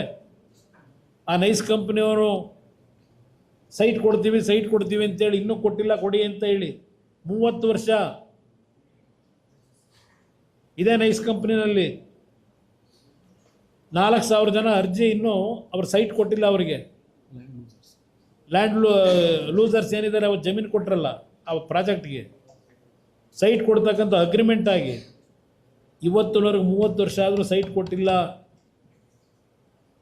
ನಿಮ್ಮನ್ನು ಯಾವ ಗ್ಯಾರಂಟಿ ಮೇಲೆ ನಂಬ್ತೀರಿ? ಈಗ ಇದು ಮಾಡಿದ್ದು ನೀವೇ. ಅವತ್ತು BMICPA ಅಂತಕ್ಕಂಥ ಪ್ರಾಧಿಕಾರ ಮಾಡಿ ಬೆಂಗಳೂರಿನಿಂದ ಶ್ರೀರಂಗಪಟ್ಟಣದವರೆಗೆ ಇವರೇ ಚೇರ್ಮನ್ರು. ಇದೇ ಮಹಾನ್ ಭಾವ, ನಾನಲ್ಲ, ಪಿತಾಮಹ. ಆ ನೈಸ್ ಕಂಪನಿ ಪಿತಾಮಹ ಅವ್ರಿಗೆ ಸೈಟ್ ಕೊಡಲಿಲ್ಲ. ಈಗ ಹೊಸಕೆರೆ ಥರ ಬತ್ತಾವರ ಬೃಹತ್ ಕಟ್ಟಡ, ಅದು ಯಾವುದೋ ಹೆಸರಿನಲ್ಲಿ ಶೋಭಾ ಶೋಭಾ ಹೆಸರಿನಲ್ಲಿ ಡಿನೋಟಿಫಿಕೇಶನ್ ಮಾಡಿಸ್ಕೊಂಡು ಇದೇ ನೈಸ್ ಕಂಪ್ನಿ ಕೆಣಿ ಹತ್ರ NOC ತಗೊಂಡಿದ್ದೀರಲ್ಲಪ್ಪ, ಯಾರ ಹೆಸ್ರಿಗೆ ತಗೊಂಡ್ರಿ? ಯಾರು ಕೊಟ್ಟವರು? ಡಿನೋಟಿಫಿಕೇಶನ್ ಮಾಡಿಸ್ಕೊಂಡ್ರಲ್ಲ, ಆಗ ಯಾಕೆ ನಿಮ್ಮನ್ನು ಜೈಲಿಗೆ ಕಳಿಸ್ತಿಲ್ಲ ಯಾರು? ಇನ್ನೂ ಕಟ್ತಾ ಇದ್ದೀರಲ್ಲ, ಮಾಡಿ ಮೇಲೆ ಕಟ್ತಾ ಇದ್ದೀರಲ್ಲ. ಇವತ್ತು ಈ ರೈತರಲ್ಲಿ ಹೇಳ್ತಾ ಇದ್ದೀರಿ 50% ಕಾಂಪನ್ಸೇಷನ್ನು, 50% ಲ್ಯಾಂಡ್ ಕೊಡ್ತೀರಾ. ಎಷ್ಟು ವರ್ಷ ಆದಮೇಲೆ ಕೊಡ್ತೀರಾ ರೈತನಿಗೆ? ಅವನ ಜಮೀನು ತಗೊಂಡು ಅವನ ಜಮೀನ ಇಲ್ಲೆಲ್ಲ ಅಡ ಇಟ್ಟು ಅದ್ಯಾವುದೋ ಹುಡ್ಕೋ ಬ್ಯಾಂಕಲ್ಲಿ 12,000 ಕೋಟಿ ಸಾಲ ತಗೊಂಡು, ಇದು ನೈಸ್ ಕಂಪ್ನಿನೇ. ಇನ್ನೊಂದು ನೈಸ್ ಪ್ರಜಾಸೇವೆ ಕಂಪ್ನಿ ಇದು ಮಾಡಕ್ಕೆ ಹೊರಟಿರೋದು. ಪದೇ ನಮ್ಮನ್ನು ಕೆಣಕೊಂಡು ಈ ರೀತಿ ಜನಗಳನ್ನು ಯಾಮಾರಿಸಿ ಆ ರೈತರನ್ನ ಬೀದಿಗೆ ತಂದು 450 ದಿವಸ ಆಗಿದೆ. ಅಲ್ಲೆಲ್ಲೋ ಹಂಚಿಪಳ್ಳಿದ ದೊಡ್ಡಿ, ಅಲ್ಲೆಲ್ಲ ಹಂಚಿಪುರದ ದೊಡ್ಡಿಲಿ ಅಲ್ಲಿ ಯಾವುದೋ 4 ಬ್ಯಾನರ್ ಕಟ್ಸಿ ಯಾರೋ 4 ಜನ ರೆಡಿ ಮಾಡ್ಕೊಂಡು, ನಮ್ಮ ಜಮೀನು, ನನ್ನ ಮಕ್ಕಳೆಲ್ಲ ಅಲ್ಲೆಲ್ಲೋ ಬೆಂಗಳೂರಲ್ಲಿ ಕೆಲಸದಲ್ಲವ್ರೆ. ಈಗ ಜಮೀನು ಮಾಡೋಕ್ಕೆ 1,000 ರೂಪಾಯಿ 2,000 ರೂಪಾಯಿ ಕೂಲಿಯಲ್ಲಿ ಕೊಡೋದು ನಾವು. ರೈತ ಹೇಳೋಕ್ಕೆ ಸಾಧ್ಯನ ಈ ಮಾತನ್ನ? ಭೂಮಿ ಇಟ್ಕೊಂಡು ಕೂಲಿ ಕೊಡೋಕ್ಕಾಗೋದಿಲ್ಲ. ನಾನು ರೈತರು ಯಾರೂ ಅಲ್ಲಿ 50 ಎಕರೆ 100 ಎಕರೆ ಇಟ್ಕೊಂಡಿಲ್ಲ. ಅಲ್ಲಿ ಯಾವ 1 ಎಕರೆ ಅರ್ಧ ಎಕರೆನಲ್ಲಿ ಜೀವನ ಮಾಡ್ತಾ ಇದ್ದಾನೆ. ಹಸು ಸಾಕೊಂಡಿದ್ದಾರೆ, ಜೋಳ ಬೆಳೀತಾರೆ, ಹಸುಗಳಿಗೆ ರೇಷ್ಮೆ ಬೆಳೀತಾರೆ, ತೆಂಗಿನ ಗಿಡ ಇಟ್ಕೊಂಡಿದ್ದಾರೆ. ಇವತ್ತು ಹಾಲನ್ನು ಉತ್ಪಾದನೆ ಮಾಡಿ ನೆಮ್ಮದಿಯಿಂದ ಬದುಕ್ತಾ ಇದ್ದಾರೆ. ಅಲ್ಲಿ ಯಾರೂ ಅರ್ಧ ಎಕರೆ 1 ಎಕರೆ ಇರೋರು ಕೂಲಿ ಕೆಲಸಕ್ಕೆ ಯಾರನ್ನೂ ಕರ್ಕೊಂಬರಲ್ಲ. ಅವರೇ ಸ್ವಂತ ಮನೆಯಲ್ಲಿ ಇರ್ತಕ್ಕಂಥ ಮಕ್ಕಳುಗಳು ಕೆಲಸ ಮಾಡ್ಕೊತಾರೆ 1 ಗಂಟೆ 2 ಗಂಟೆಯಲ್ಲಿ. ಕೂಲಿಯವರು ಬೇಕಿಲ್ಲ ಅವರಿಗೆ. ನೆನ್ನೆ ನಾನು ನೋಡಿದೆ, ಅಯ್ಯೋ ಎಲ್ಲಿ ತರೋದು ಕೂಲಿ ದುಡ್ಡು ಕೊಡೋದಕ್ಕೆ ಭಾಳ ಆಗ್ಬಿಟ್ಟಿದೆ, ಒಂದು ದಿವಸಕ್ಕೆ 1,000 ರೂಪಾಯಿ ಆಗ್ಬಿಟ್ಟಿದೆ. ಅವ್ರು ಯಾರು 1 ಎಕರೆ ಇರೋರು, ಅರ್ಧ ಎಕರೆ ಇರೋರು, 2 ಎಕರೆ ಇರೋರು ಕೂಲಿ ಅವ್ರನ್ನ ಕರ್ಕೊಂಬರಲ್ಲ, ಸ್ವಂತ ಅವರೇ ದುಡಿಮೆ ಮಾಡ್ಕೊತಾರೆ. ಇದು ಯಾವ ರೀತಿ ಜನಗಳನ್ನ ಯಾಮಾರಿಸ್ಲಿಕ್ಕೆ ಎತ್ಕೊಡ್ತೀರಿ? ಇದರಿಂದ ಏನು ಉಪಯೋಗ ಬರಲ್ಲ. ಅದರಿಂದ ಈ ಒಂದು ಪ್ರಾಜೆಕ್ಟ್ ಏನಿದೆ, ನಾನು 2018 ಈ ಪ್ರಾಜೆಕ್ಟ್ ಮಾಡೋದಾಗಿದ್ದರೆ ಮಾಡ್ತಿದ್ದೆ. ಯಾತಕ್ಕೆ ನಾನು ಸಿದ್ದರಾಮಯ್ಯನವರೇ, ಸನ್ಮಾನ್ಯ ಶಿವಕುಮಾರ್ ಅವರೇ 9 ಇಂಡಸ್ಟ್ರಿಯಲ್ ಕಾರಿಡಾರ್ಗಳನ್ನು ಕಾಂಪಿಟ್ ವಿತ್ ಚೈನಾ ಅಂತಕ್ಕಂಥ ಹೆಸರಿನಲ್ಲಿ ಕಲಬುರಗಿ, ಬಿದರು, ಅಲ್ಲಿಂದ ಬಳ್ಳಾರಿ, ರಾಯಚೂರು, ಚಿತ್ರದುರ್ಗ, ತುಮಕೂರು, ಚಿಕ್ಕಬಳ್ಳಾಪುರ, ಬೆಳಗಾವಿ, ಹಾಸನ 9 ಭಾಗದಲ್ಲಿ ಕಾಂಪಿಟ್ ವಿತ್ ಚೈನಾ ಹೆಸರನ್ನ ಕಾರ್ಯಕ್ರಮವನ್ನು ಪ್ರಾರಂಭ ಮಾಡಬೇಕು ಅಂತೇಳಿ ಸಬ್ಸಿಡಿ ಸ್ಕೀಮ್ಗಳನ್ನು ಕೊಟ್ಟು ಪ್ರಾರಂಭ ಮಾಡಬೇಕು ಅಂತ ನಮ್ಮ ರಾಜ್ಯದ ಬೆಂಗಳೂರು ನಗರದ ಹೊರಭಾಗದಲ್ಲಿ ಮಾಡ್ತಕ್ಕಂಥ ನಿರ್ಧಾರ ನಾನು ಮಾಡಲಿಕ್ಕೆ ಕಾರಣ, ನೀವು 2007ರಲ್ಲಿ ನನಗೆ ಇದು ಕೊಟ್ಟಿರಲ್ಲ ಸಲಹೆ, ಆ ಸಲಹೆಯ ಆಧಾರದ ಮೇಲೆ ಬೆಂಗಳೂರಿನಲ್ಲಿ ಈ ಒಂದು ಇಂಡಸ್ಟ್ರಿಯಲ್ ಡೆವಲಪ್ಮೆಂಟನ್ನು ನಿಲ್ಲಿಸಿ ಅಲ್ಲಿ ಮಾಡಬೇಕು ಅಂತ ತೀರ್ಮಾನ ಮಾಡಿದ್ದು ನಾನು. ಅವತ್ತು 9 ಇಂಡಸ್ಟ್ರಿಯಲ್ ಕ್ಲಸ್ಟರ್ಗಳನ್ನು 2018ರಲ್ಲಿ ಇಲ್ಲಿ ನಾನು ಯಾವುದೇ ರೀತಿ ರೈತರ ಭೂಮಿ ವಶಪಡಿಸ್ಕೋಬೇಕು ಅಂತ ಹೇಳಿಲ್ಲ. ಈಗ ಹೊರಟಿದ್ದೀರಿ ನೀವು. ಅಲ್ಲಿ ನಮ್ಮ ಕಾಕಾಮ್ರನಹಳ್ಳಿ ಅಂತ ವಿಲೇಜು, ಬಿಡಿದಿ ಪಕ್ಕದಲ್ಲೇ, ನೆಲ್ಲಿಗುಡ್ಡ ಟ್ಯಾಂಕ್ ಹತ್ರ ಕಾಣಕಲ್ಲು ಇದೆ. ಎಂಥದ್ದು ಪ್ರಾಧಿಕಾರದ ಅಧ್ಯಕ್ಷನ ಮಾಡೋರಲ್ಲ, ಕಾಣಕಲ್ಲು ನಟರಾಜ. ಆ ಊರಿನ ಪಕ್ಕದಲ್ಲೇ ಹೌಸಿಂಗ್ ಬೋರ್ಡ್ ಮನೆಗಳು ಕಟ್ತೀವಿ ಅಂತೇಳಿ ಮಾಡೋರಲ್ಲ. ಇವತ್ತಿನವರೆಗೆ ಒಂದು ಮನೆ ಏನಾದರೂ ಒಂದು ಸೈಟ್ ಖರೀದಿ ಆಗಿದೆಯಾ ಅಲ್ಲಿ? ಈಗ ಇಲ್ಲಿ 9,000 ಎಕರೆ ಮಾಡಕ್ಕೆ ಹೊರಟಿದ್ದೀರಲ್ಲ, ಯಾರಿಗೆ ಮಾಡಕ್ಕೆ ಹೊರಟಿದ್ದೀರಿ? ಇಲ್ಲಿ ಬೆಂಗಳೂರು ಸುತ್ತಮುತ್ತ ಮನೆ ಕಟ್ಟಿದ್ದೀರಲ್ಲಪ್ಪ ನಿಮ್ಮ ಬಿಡಿಯಿಂದ. ಎಷ್ಟು ಮನೆ ಸೇಲ್ ಮಾಡಿದ್ದೀರಿ? ಯಾರು ಬಂದು ತಗೊಂಡವ್ರ ಮನೆನ ನಿಮ್ಮ ಹತ್ರ? ಇಲ್ಲಿ ಅದ್ಯಾವುದೋ ಈಗಲ್ಟನ್ನು ಎಕರೆಗೆ 12 ಕೋಟಿ ಫಿಕ್ಸ್ ಇವರೇ ಮಾಡಿದ್ರು ಕ್ಯಾಬಿನೆಟಲ್ಲಿ. ಈ ರೈತನು ನಾವು ಯಾರು ಕೊಡದೇ ಇರ್ತಕ್ಕಂಥ ಹಣ ಕೊಡ್ತಾ ಇದ್ದೇವೆ, 2 ಕೋಟಿ ಫಿಕ್ಸ್ ಮಾಡಿದ್ದೀವಿ ಹೇಳ್ತೀರಿ. ಪಕ್ಕದ ಈಗಲ್ಟನ್ನು 12 ಕೋಟಿ ಅದು ಖರಾಬ್ ಭೂಮಿಗೆ ಫಿಕ್ಸ್ ಮಾಡಿದಿರಲ್ಲಪ್ಪ, ನೀವೇ ಮಾಡಿಸಿರೋದಲ್ಲಪ್ಪ. ಇಲ್ಲಿ 2 ಕೋಟಿ ಅಂತೆ ಪಕ್ಕದ ಜಮೀನಿಗೆ ಸರ್ಕಾರವೇ ನೋಟಿಫಿಕೇಶನ್ ಮಾಡಿ ಕ್ಯಾಬಿನೆಟ್ನಲ್ಲಿಟ್ಟು 12 ಕೋಟಿ ಕೊಟ್ಟು ಅಂತ ಅಂದ್ಬಿಟ್ಟು ಅವನಿಗೆ ನೋಟಿಸ್ ಕೊಟ್ಟು 900 ಕೋಟಿ ಕಟ್ಟು ಅಂತೇಳಿ ಅವ್ನು ಮನೆ ಹಾಳು ಮಾಡಿದಿರಲ್ಲ. ಅವನು ಯಾರೋ ಅಲ್ಲೇನೋ ಬಂದು ಪಾಪ ಏನೋ ಒಂದು ಈಗಲ್ಟನ್ ಮಾಡ್ದ, ಅಲ್ಲಿ ಮಾಡಿರೋ ಮನೆ ಹಾಳು ಮಾಡಿರೋ ಕೆಲಸ ನಾವು ನೋಡ್ತಾ ಇಲ್ವಾ? ಅದರಿಂದ ನಾನು ಮಾಧ್ಯಮದ ಸ್ನೇಹಿತರಿಗೆ ಇದನ್ನು ಸವಾಲು ಬೇರೆ ಆಗ್ತಾಯಿದ್ರು, ಬರಲಿ ವೇದಿಕೆ ಮೇಲೆ ಎಲ್ಲ ಮಾಡ್ತೀವಿ ಅಂತ. ಬನ್ನಿ ಬಹಿರಂಗಕ್ಕೆ ಹೋಗೋಣ. ನಿಜಕ್ಕೂ ರೈತರು ಒಪ್ಪಿದ್ದಾರೆ, ಇಲ್ಲಿ ಮಾಡಬಾರದು ಮಾಡಿದ್ದೀರಿ. ಅದೇನು MLA ಹೋಗ್ಬಿಟ್ಟು ಚೆಕ್ ಕೊಡೋದು ಉಂಟಾ? ಇದ್ಯಾವಾಗಲಿಂದ ಈ ಹೊಸ ಕಾನೂನು ತಂದ್ರಿ? ಯಾರಾದರೂ ಭೂ ಸ್ವಾಧೀನ ಪ್ರಕ್ರಿಯೆ ಮಾಡಿಸ್ಬೇಕಾದ್ರೆ ಯಾರೋ ನಿಮ್ಮ ಲ್ಯಾಂಡ್ ಅಕ್ವಿಸೇಷನ್ ಆಫೀಸರ್ ಇರ್ತಾನಲ್ಲ, SLO, ಅವನು ಅವರ ಹೆಸರಿಗೆ RTGS ಮಾಡಬೇಕು, ಚೆಕ್ ಕೊಡೋಕ್ಕೆ ಬರಲ್ಲ. ಶಾಸಕರು ಏನು ಇಷ್ಟುದ ದೊಡ್ಡ ಬೋರ್ಡ್ ಇಟ್ಕೊಂಬಿಟ್ಟು ಕೊಡ್ತಾಯಿದ್ದೀವಿ ನೋಡಿ ಆಗಲೇ ಅಂತೇಳಿ ಯಾರೋ 6 ಜನಕ್ಕೋ 7 ಜನಕ್ಕೋ ಕೊಟ್ಟು ಏನು ದೊಡ್ಡ ರೈತರನ್ನ ಉಳಿಸ್ತಕ್ಕಂಥದ್ದಕ್ಕೆ ದೊಡ್ಡ ಮಟ್ಟದಲ್ಲಿ ಆರ್ಥಿಕ ಶಕ್ತಿ ಕೊಟ್ಟಿದ್ದೀವಿ ಅಂತ ಹೊರಟಿದ್ದೀರಿ. ಇವತ್ತು ಹಿಂದಿನ ಕಲಾಪದಲ್ಲಿ ಸಿದ್ದರಾಮಯ್ಯನವರೇ ಬುದ್ಧಿ ಹೇಳಿ ನೆನ್ನೆ ಇಲ್ಲೆಲ್ಲ ಭಾಷಣ ಮಾಡ್ಕೊಂಡಿದ್ದೀರಿ.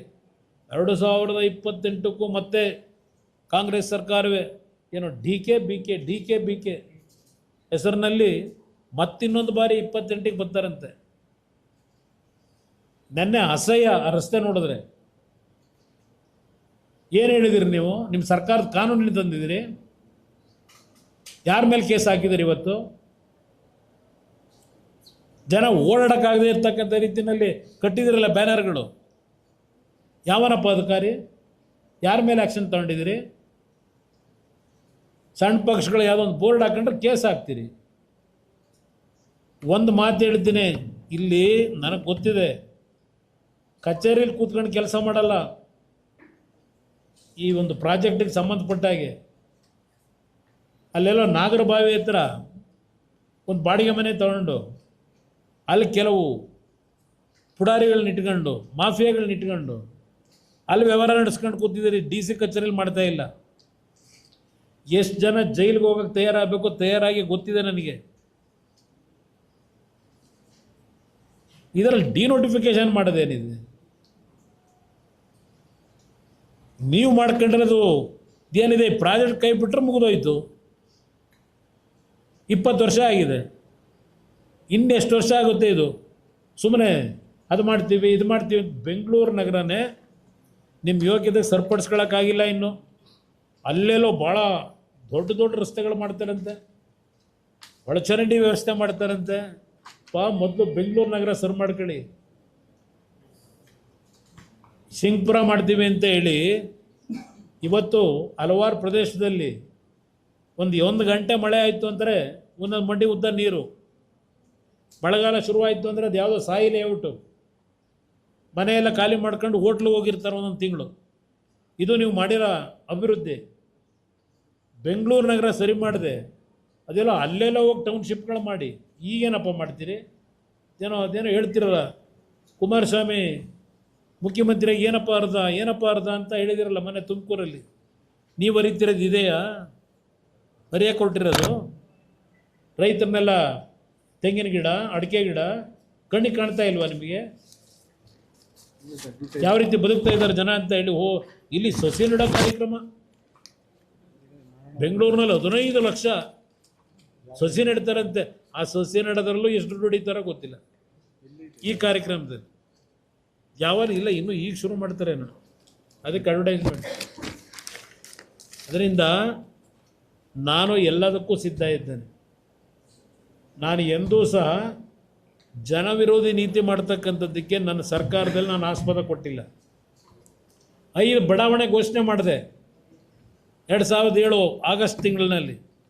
ಯಾವೊಂದು ಸ್ವಾತಂತ್ರ್ಯ ದಿನಾಚರಣೆಯಲ್ಲಿ ಶಿವರಾಮ್ ಕಾರಂತ್ ಬಡಾವಣೆ, ಕೆಂಪೇಗೌಡ ಬಡಾವಣೆ, ವಿಶ್ವೇಶ್ವರಯ್ಯ ಬಡಾವಣೆ, ದೇವರಾಜ ಅರಸು ಬಡಾವಣೆ, ಹೀಗೆ ಹೊಸ ಬಡಾವಣೆಗಳನ್ನ ರಚನೆ ಮಾಡಬೇಕು ಅಂತೇಳಿ ತೀರ್ಮಾನ ಮಾಡಿ ಅದು 20 ವರ್ಷ ಆಯಿತು. ಶಿವರಾಮ್ ಕಾರಂತ್ ಬಡಾವಣೆ ಇನ್ನೂ ನೀವು ಮನೆ ಕೊಡಲಿಲ್ಲ. ಕೆಂಪೇಗೌಡ ಬಡಾವಣೆ ಏನಾಗಿದೆ? 20 ವರ್ಷ ಬೇಕಾ? ಈಗಿಲ್ಲ ಮಾಡಕ್ಕೆ ಹೊರಟಿದ್ದೀರಲ್ಲ, ಮೊದಲು ರೆಡಿ ಮಾಡಿರೋದನ್ನ ಸರಿಪಡಿಸ್ಕೊಳ್ರಪ್ಪ. ಅಲ್ಲೋಗಿ ಏನು ಮಾಡ್ತೀರಿ? ಭಾಷಣ ಮಾಡಿದ್ದಾರೆ. ಬಿಡದಿ ಟೌನ್ಶಿಪ್ಗೆ ಯಾವ ನಮ್ಮ ಎಲೆಕ್ಟ್ರಿಸಿಟಿ ಡಿಪಾರ್ಟ್ಮೆಂಟ್ ಅವ್ರ ಪರ್ಮಿಷನ್ ಕೊಟ್ಟಿಲ್ಲ, BWSSB ಅವ್ರ ಪರ್ಮಿಷನ್ ಕೊಟ್ಟಿಲ್ಲ, ಯಾವುದೋ ಏನೋ ಭಾಷಣ ಮಾಡ್ಕೊಂಡಿದ್ದೀರಿ. ಸೋಷಿಯಲ್ ಇಂಪ್ಯಾಕ್ಟ್ ಸರ್ವೆ ಅದೆಲ್ಲ ಆಗಿದೆ, ಅದು ನಮ್ಮ ಕಾಲದಲ್ಲಿ ಮಾಡಿದ್ದೀವಿ. ಇದು ಯಾವ್ಯಾವ ರೀತಿ ನೀವು ವಿಧಾನಸಭೆ ಕಲಾಪದಲ್ಲಿ ಮಾತಾಡಿದ್ದೀರಿ, ಇಲ್ಲಿದೆ. ನಾನೇನು ಸುಳ್ಳು ಹೇಳೋದಲ್ಲ, ತರಿಸಿ ನೋಡ್ಕೊಳ್ಳಿ ಎಲ್ಲ. ಶಿವಕುಮಾರ್ ಅವರೇ ಅವತ್ತೇನೇನು ಭಾಷಣ ಮಾಡಿದ್ರಿ, ಈಗ ನಮ್ಮ ಮೇಲೇನು ಚಾರ್ಜ್ ಮಾಡ್ತಾ ಇದ್ದೀರಿ. ಇದಕ್ಕೆ ತಕ್ಕ ಉತ್ತರ ಕೊಡಬೇಕಾದ ಕಾಲ ಬರುತ್ತೆ, ಭಾಳ ದೂರ ಇಲ್ಲ. ತಿಳ್ಕೊಂಡಿದ್ದೀರಿ. ಏನೋ ಇನ್ನೂ 8 ವರ್ಷ ಇರ್ತಾರಂತೆ. ಯಾರೋ ಪಾಪ ಶಾಸ್ತ್ರ ಹೇಳೋರು, ಇನ್ನು 8 ವರ್ಷ ಅವರೇ ಮುಖ್ಯಮಂತ್ರಿ ಅಂತ ಹೇಳಿ. ಹಳ್ಳಿ ಕಡೆ ಹೋದರೆ ಹೇಳ್ತಾರೆ ಜನ ಏನಿದೆ ಪರಿಸ್ಥಿತಿ ಅಂತ ಹೇಳಿ. ಇಲ್ಲಿ ಬೆಂಗಳೂರು ನಗರದಲ್ಲಿ ಹೋಗಿ ಜನ ಹೇಳ್ತಾರೆ, ದುಡ್ಡಿನ ಲೂಟಿ ಹೊಡೆದು ಚುನಾವಣೆ ಗೆಲ್ಬೋದು ಅಂತ ತಿಳ್ಕೊಂಡಿದ್ದೀರಿ. ಅದಂತೂ ಗೃಹಲಕ್ಷ್ಮಿ ಯೋಜನೆ, ಆ ಯೋಜನೆಗಳಿಂದ ಇವತ್ತೆಲ್ಲ ಅವರಿಗೆಲ್ಲ ಟೋಪಿ ಹಾಕಕ್ಕೆ ಹೊರಟಿದ್ದೀರಿ. ಪಾಪ ಯಾವ ನಮ್ಮ ಅಂಗವಿಕಲರು ವೃದ್ಧಾಪ್ಯ ವೇತನ ಎಷ್ಟು ಲಕ್ಷ ತೆಗಿಯಕೊಟ್ಟಿದ್ದೀರಿ ಇವತ್ತು? ಯಾತಿಗೆ ತೆಗಿಯಕೊಟ್ಟಿದ್ದೀರಿ? ಈ ಹೆಣ್ಮಕ್ಳದು ಗೃಹಲಕ್ಷ್ಮಿ ಯೋಜನೆ ಜನ ಈಗ 4.5 ಲಕ್ಷ ಅಂತಿದ್ದೀರಿ, ಇನ್ನೆಷ್ಟು ತೆಗಿತೀರೋ ಗೊತ್ತಿಲ್ಲ. ಯಾತಿಗೆ ತೆಗಿಯಕೊಟ್ಟಿದ್ದೀರಿ ಇವೆಲ್ಲ? ಅವತ್ತು ಯೋಚನೆ ಮಾಡಲಿಲ್ವಾ ಇದು ಯಾವ ರೀತಿ ತರಬೇಕು, ಇದನ್ನು ಕೊಡೋದಾದ್ರೆ ಅಂತ ಹೇಳಿ? ದುಡ್ಡಿಲ್ಲ ಖಜಾನೆ ಒಳಗೆ, ಇಲ್ಲಿ ಬೇರೆ ಯೋಜನೆ ಹೆಸರಿನಲ್ಲಿ ಲೂಟಿ ಮಾಡಬೇಕಲ್ಲ ಪರ್ಸೆಂಟೇಜು. ಅದಕ್ಕೆ ಇದನ್ನು ಕಟ್ ಮಾಡಿ ಅಲ್ಲಿ ಪರ್ಸೆಂಟೇಜ್ ಹೊಡೆಯಕ್ಕ ಇವರೇನೋ ಸತ್ತೋಗವ್ರೆ, ಅದಾಗವ್ರೆ, ಇದಾಗವ್ರೆ ಅಂತ ಕತೆ ಹೇಳಿ ಈಗ ಹೊರಟಿದ್ದೀರಲ್ಲ ಕಾರಣ ಕೊಟ್ಕೊಂಡು. 28, 29 ಕೇಂದ್ರದಲ್ಲಿ ಬೇರೆ ಬರ್ತಾರೆ. ಅದು ರಾಹುಲ್ ಗಾಂಧಿ ಅವ್ರನ್ನ ಪ್ರಧಾನಮಂತ್ರಿ ಮಾಡೋದೇ ನಮ್ಮ ಆದ್ಯತೆ ಏನೋ ಭಾಷಣ ಮಾಡಿದ್ರೆ. ಅಂದರೆ ಕರ್ನಾಟಕ ರಾಜ್ಯದ ಜನತೆಯ ಸಂಪತ್ತಿದೆಯಲ್ಲ, ಈ ಸಂಪತ್ತನ್ನು ಲೂಟಿ ಮಾಡಿ ದೇಶಕ್ಕೀಗ ತಗೊಂಡೋಗ್ಬೇಕು. ಈಗ ಚುನಾವಣೆ ನಡೆಸೋಕ್ಕೆ ಇವರು ರಾಜ್ಯದ್ದಾಯಿತು. ಎಂಥದ್ದು ನನಗೆ ಮೊನ್ನೆ ಯಾರೋ ಹೇಳ್ತಿದ್ರು, ಇದೇನೋ ಕ್ಯಾಬಿನೆಟ್ ಎಕ್ಸ್ಪ್ಯಾನ್ಷನ್ಗೆ 5% ಗೌರ್ಮೆಂಟ್ ಸೀಟ್ ಅಂತೆ, ಇನ್ನು 95% ಮ್ಯಾನೇಜ್ಮೆಂಟ್ ಸೀಟ್ ಅಂತೆ. ಏನಂಗಂದರೆ ನನಗೂ ಅರ್ಥ ಆಗಲಿಲ್ಲ. ಇದು ಏನಪ್ಪ 5% ಗೌರ್ಮೆಂಟ್ ಸೀಟು, 95% ಮ್ಯಾನೇಜ್ಮೆಂಟ್ ಸೀಟ್? ಯಾಕಂದ್ರೆ ನಾನು ಇಂಜಿನಿಯರಿಂಗ್ ಕಾಲೇಜು ಮೆಡಿಕಲ್ ಕಾಲೇಜಲ್ಲಿ ನೋಡುವೆ, ಮ್ಯಾನೇಜ್ಮೆಂಟ್ ಸೀಟು ಗೌರ್ಮೆಂಟ್ ಸೀಟು ಅಂತ ಕೊಡ್ತಾರೆ. ಕ್ಯಾಬಿನೆಟ್ನಲ್ಲಿ ಸೇರೋಕ್ಕೂ ಅದೆಂಥದ್ದು ಗೌರ್ಮೆಂಟ್ ಸೀಟು ಮ್ಯಾನೇಜ್ಮೆಂಟ್ ಸೀಟ್ ಮಾಡ್ಕೊಂಡವ್ರಂತಲ್ಲ. ಎಲ್ಲಿ ಕಳ್ಸೋಕ್ಕೆ ಅದು ಮ್ಯಾನೇಜ್ಮೆಂಟ್ ಸೀಟಿನ ದುಡ್ಡು ಡೊನೇಷನ್ನು? ಕ್ಯಾಬಿನೆಟ್ ಎಕ್ಸ್ಪ್ಯಾನ್ಷನಿಗೆ ಏನು ಮಾಡೋಕ್ಕೆ ಹೊರಟವ್ರೆ? 5% ಗೌರ್ಮೆಂಟ್ ಸೀಟು ಅಂತಾರೆ. ಅಂದರೆ ಮೆರಿಟ್ ಮೇಲೆ ಏನೋ ಕೊಡ್ತಾರೋ ಇಲ್ಲ ಅದೇನಾದರೂ ಪಕ್ಷದ ದುಡಿಮೆ ಮೇಲೆ ಕೊಟ್ಟವರೋ ಅದೇನೋ ಗೊತ್ತಿಲ್ಲ. ಅದು ಗೌರ್ಮೆಂಟ್ ಸೀಟು, ಅದು ಗೈಡ್ಲೈನ್ಸ್ ಏನು ಇಟ್ಕೊಂಡವ್ರೆ. ಈಗ ಎಜುಕೇಷನ್ ಡಿಪಾರ್ಟ್ಮೆಂಟಲ್ಲಿ ಯಾರಾದರೂ ಪಾಪ ಮಕ್ಕಳು ಸ್ಕೂಲ್ಗೆ ಸೇರ್ಬೇಕಾದ್ರೆ ಮೆಡಿಕಲ್ ಕಾಲೇಜ್ಗೂ ಇಂಜಿನಿಯರಿಂಗ್ ಕಾಲೇಜ್ಗೂ ಅಲ್ಲಿ ಗೌರ್ಮೆಂಟ್ ಸೀಟ್ ಇಷ್ಟು ಅಂತ ನೀಟು CET ಎಕ್ಸಾಮ್ ಪಾಸ್ ಆದವರಿಗೆ ಇಷ್ಟು ಪರ್ಸೆಂಟೇಜು ಅಂತ ಇಟ್ಟು ಮ್ಯಾನೇಜ್ಮೆಂಟ್ ಸೀಟ್ ಬೇರೆ ಇಟ್ಟವ್ರೆ. ಅವು ಸ್ವಲ್ಪ ಮ್ಯಾನೇಜ್ಮೆಂಟ್ ಸೀಟಿಗೆ ಸೇರ್ಬೇಕಾದ್ರೆ ಇದಿರಬೇಕು. ಅರ್ಥ ಆಯ್ತಾ ಅದು? ಹಾಂ, ಸ್ವಲ್ಪ ಕೇಳಿ ಸತ್ಯ ಹೇಳಕ್ಕೆ. ಇನ್ನು ಉಳಿದವೆಲ್ಲ ಅವು ಮ್ಯಾನೇಜ್ಮೆಂಟ್ ಸೀಟೆಲ್ಲ ವಸೂಲಿ ಸುಟ್ಟೆ. ಹಾಂ, ಮೆರಿಟ್ ಕೋಟ 5% ಅಂತೆ. ಇನ್ನು ಉಳಿದಿದ್ದೆಲ್ಲ 95% ಮ್ಯಾನೇಜ್ಮೆಂಟ್ ಸೀಟು, ಪೇಮೆಂಟ್ ಕೋಟ. ಗೊತ್ತಿಲ್ಲ, ಅವ್ರನ್ನೇ ಕೇಳಿ ಹೇಳ್ತಾರಪ್ಪ. ಕಾಂಗ್ರೆಸ್ನಲ್ಲೇ ಚರ್ಚೆ ನಡೀತಾ ಇದೆ, ಕಾಂಗ್ರೆಸ್ನಲ್ಲೇ ನಡೀತಾ ಇದೆ ಚರ್ಚೆ.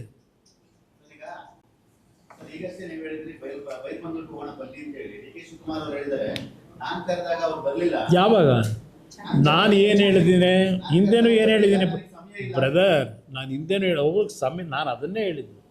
ನೋಡಪ್ಪ, ನಾನಂತೂ ಆರಾಮಾಗಿದ್ದೀನಿ.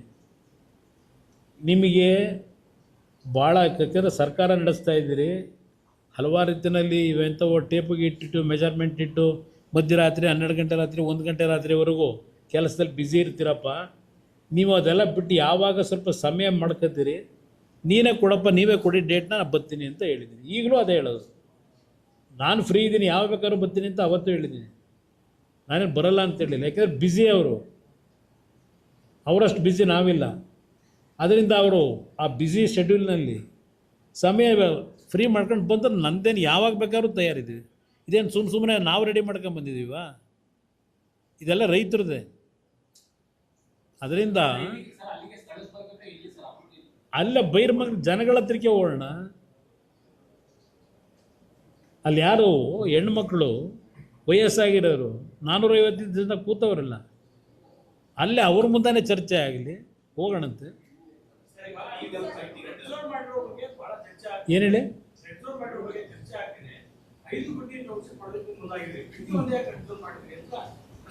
ಅದು ಹಿಂದೆ ಬ್ರದರ್, ನಮ್ಮ ಕಾಲದಲ್ಲಿ ಅದೇನು ಒಂದು ಪ್ರಾರಂಭ ಮಾಡಬೇಕು ಅಂತಕ್ಕಂಥ ಚಿಂತನೆ ಮಾಡೋದು, ಆ SEZ ಹಿನ್ನೆಲೆ ಒಂದು ಭಾಗ. ಈ ಟೌನ್ಶಿಪ್ಗಳು ಯಾಕೆ ಆಗಬೇಕು ಅಂತ ತೀರ್ಮಾನ ಮಾಡೋದು, ಬೆಂಗಳೂರು ನಗರದ ಒತ್ತಡವನ್ನು ಕಡಿಮೆ ಮಾಡಬೇಕು ಅಂತಕ್ಕಂಥ ದೃಷ್ಟಿಯಿಂದಲೇ ಅವತ್ತು 5 ಟೌನ್ಶಿಪ್ಗಳು, ನಂದಗುಡಿ, ದೇವನಹಳ್ಳಿ ಹತ್ತಿರ, ಸೋಲೂರು, ಅಲ್ಲಿಂದ ಸಾತ್ನೂರು, ರಾಮನಗರ, ಕಸ್ಬಾ, ಇದು ಈ ಒಂದು 5 ಟೌನ್ಶಿಪ್ ಏನಿದೆ, ಸಿಗ್ನಲ್ ಫ್ರೀ ರಸ್ತೆಗಳನ್ನು ಮಾಡ್ತಕ್ಕಂಥದ್ದು ಅಷ್ಟೇ ಅಲ್ಲ, ಒಂದು ಟೌನ್ಶಿಪ್ಪಿಂದ ಇನ್ನೊಂದು ಟೌನ್ಶಿಪ್ಪಿಗೆ 30 ನಿಮಿಷದಲ್ಲಿ ಹೋಗ್ತಕ್ಕಂಥದ್ದಕ್ಕೆ 8 ಪಥದ ರಸ್ತೆಗಳನ್ನು ಮಾಡ್ತಕ್ಕಂಥ ಹಲವಾರು ರೀತಿಯ ಕಾರ್ಯಕ್ರಮಗಳಿಗೆ ಚಾಲನೆ ಕೊಡಬೇಕು ಅಂತಕ್ಕಂಥ ಹಿನ್ನೆಲೆಯಲ್ಲಿ ಮಾಡಿದ್ವು. STRRದು ಅರ್ಧಕ್ಕೆ ನಿಂತೋಗಿದೆ ಈಗ, ಅದು ನಮ್ಮ ಕಾಲದಲ್ಲೇ ಮಾಡಿದ್ದು STRRದು. ಇಲ್ಲಿ ಪ್ರಶ್ನೆ ಅದಷ್ಟೇ ಅಲ್ಲ, ನನ್ನ ಮಾಧ್ಯಮದ ಸ್ನೇಹಿತರಿಗೆ ಹೇಳೋದು, ಇವತ್ತು ಯಾವ ಟನಲ್ ರೋಡ್ಗಳು ಅಂತ ಹೇಳ್ತಾರೆ, 10,000 15,000 ಕೋಟಿ ಹೇಳ್ತಾವ್ರೆ. ಒಂದೊಂದು ಟನಲ್ 9,000 ಕೋಟಿ ಟೆಂಡರ್ ಕರೆದಿದ್ದೀವಿ. ಇದೇನು ಹೇಳ್ತಾರೆ? ನಾನು ಅವತ್ತು ಮುಖ್ಯಮಂತ್ರಿ ಇದ್ದಾಗ ಮೀನ್ ಸ್ಕ್ವೇರ್ನಿಂದ ಅಪ್ ಟು ಹೆಬ್ಬಾಳ ಫ್ಲೈಓವರ್ 6 ಪಥದ ಟನಲ್ ರೋಡನ್ನು ಮಾಡ್ತಕ್ಕಂಥದ್ದಕ್ಕೆ ಕೇವಲ 30 ಕೋಟಿ ವೆಚ್ಚದಲ್ಲಿ ಟೆಂಡರ್ ಪ್ರೋಸೆಸ್ ಮಟ್ಟಕ್ಕೆ ತೆಗೆದುಕೊಂಡು ಹೋಗಿದ್ದೆ. ಒಂದು ಕೊರಿಯನ್ ಕಂಪ್ನಿಯವರು ಟೆಕ್ನಾಲಜಿನ ತಂದು ಅವರೇ ಟನಲ್ ರಸ್ತೆ ಮಾಡ್ತಕ್ಕಂಥ ಎಲ್ಲ ಒಂದು ಅವರೇ ದುಡ್ಡನ್ನು ಹಾಕಿ, ನಾನು ದುಡ್ಡು ಕೊಡೋದೇನಿರಲಿಲ್ಲ, ಅವರೇ ದುಡ್ಡು ಹಾಕಿ ಮಾಡ್ತಕ್ಕಂಥ ಯೋಜನೆ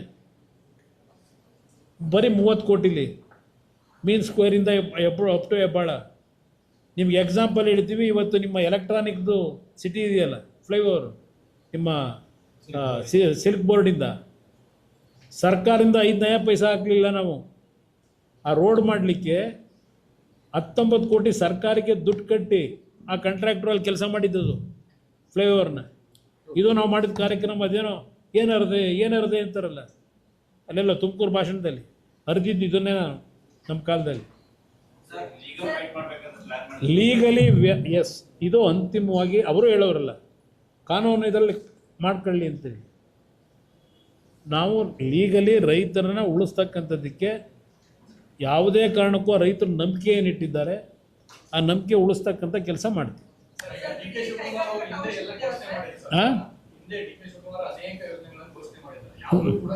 ಯಾವುದೂ ಬರಲ್ಲ, ಎಲ್ಲ ತೋರಿಸ್ಕೊಂಡು ಅವರು ಸಂಪದ್ಭರಿತವಾಗಿ ಏನು ಬೆಳಿಬೇಕು ಬೆಳಕತ್ತಾರೆ ಅಷ್ಟೆ.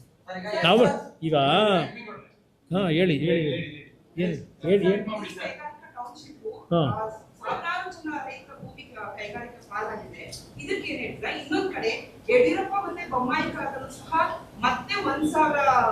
ಅದು ಮೇಡಮ್, ಅದು ಒಂದು ಅದು ಮೇಡಮ್, 1 ನಿಮಿಷ.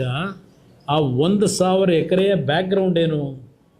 ಹಿಂದೆ ಒಬ್ಬರು ಉದ್ಯಮಿ ಅಲ್ಲಿ ಸಕ್ಕರೆ ಕಾರ್ಖಾನೆ ಮಾಡಬೇಕು ಅಂತ ಹೇಳಿ, ಸಕ್ಕರೆ ಕಾರ್ಖಾನೆ ಮಾಡ್ತೀನಿ ಅಂತ ಅಲ್ಲಿ ಭೂಮಿನ ತೆಗೆದುಕೊಂಡಂಥದ್ದು. ಆ ಭಾಗದಲ್ಲಿ ಕಾರ್ಖಾನೆ ಮಾಡಲಿಲ್ಲ, ಸಕ್ಕರೆ ಕಾರ್ಖಾನೆನ.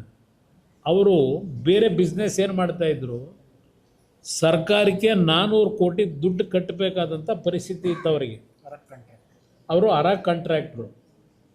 ಸಿದ್ದರಾಮಯ್ಯನವ್ರ ಕಾಲದಲ್ಲಿ ಆ 400 ಕೋಟಿ ದುಡ್ಡನ್ನು ಏನು ಕಟ್ಟಬೇಕಾಗಿತ್ತು, ಆ ದುಡ್ಡು ಕಟ್ತಕ್ಕಂಥ ಹಿನ್ನೆಲೆ ಒಳಗೆ ಈ ಪ್ರೋಸೆಸ್ ಶುರುವಾಯಿತು. KDB ಅವರು ಆ ಲ್ಯಾಂಡನ್ನು ಖರೀದಿ ಮಾಡಿ ಅವರಿಗೆ 1.5 ಕೋಟಿನೋ ಏನೋ ಫಿಕ್ಸ್ ಮಾಡಿರಬೇಕಾಗ, 1 ಕೋಟಿ 20 ಲಕ್ಷ 30 ಲಕ್ಷ ಫಿಕ್ಸ್ ಮಾಡಿ 900 ಕೋಟಿನೋ ಏನೋ ಕೊಡ್ತಕ್ಕಂಥ ನಿರ್ಧಾರ KIDBಯಿಂದ ಮಾಡಿಸಿದ್ದಾರೆ ನನಗೆ ಬಂದಂಥ ಮಾಹಿತಿ. ಆ 400 ಕೋಟಿ ಸರ್ಕಾರಕ್ಕೆ ಅವ್ರು ಕಟ್ಟಬೇಕಾದಂತಿದ್ದಿತ್ತಲ್ಲ, ಕಟ್ಟಲಿಕ್ಕೆ ದುಡ್ಡಿಲ್ಲ. ಅದಕ್ಕೆ ಸರ್ಕಾರದಲ್ಲೇ ಅವರಿಗೆ ಒಂದು ಐಡಿಯಾ ಕೊಟ್ಟು ಸಿದ್ದರಾಮಯ್ಯರ ಕಾಲದಿಂದ ಇವೆಲ್ಲ ನಡೀತು. ಇವೆಲ್ಲ ಹೇಳಕ್ಕೆ ಹೋದ್ರೆ ಭಾಳ ವಿಷಯಗಳು ಹೇಳ್ಬೋದು.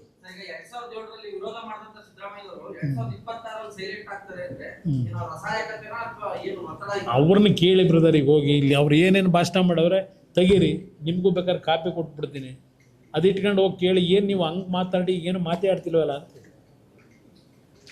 ಅದು ಅದನ್ನೇ ಕೇಳಬೇಕು ನೀವು ಅವ್ರನ್ನ. ಅವತ್ತೇ ಭಾಷಣ ಮಾಡಿದಿರಲ್ಲಪ್ಪ ನೀವು ಇದರಲ್ಲಿ ವಿಧಾನಸಭೆ ಕಲಾಪದಲ್ಲಿ ದಾಖಲೆಗಳವೆ, ತರಿಸೊಂದ್ಸಲ ತಿರುವಾಕಳಿ. ಅದೇನೋ ಅವ್ರಿಗೆ ಪಾಪ ತಿರುವಾಕಕ್ಕೆ ಅವೆಲ್ಲ ಟೈಮ್ ಇರಲ್ಲ.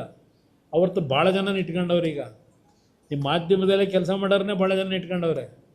ಅವ್ರಿಗೆ ಹೇಳ್ಬಿಟ್ರೆ ಅದೆಲ್ಲ 10 ನಿಮಿಷದಲ್ಲಿ ರೆಡಿ ಮಾಡಿಕೊಡ್ತಾರೆ. ಏನೇನು ಮಾಡಬೇಕು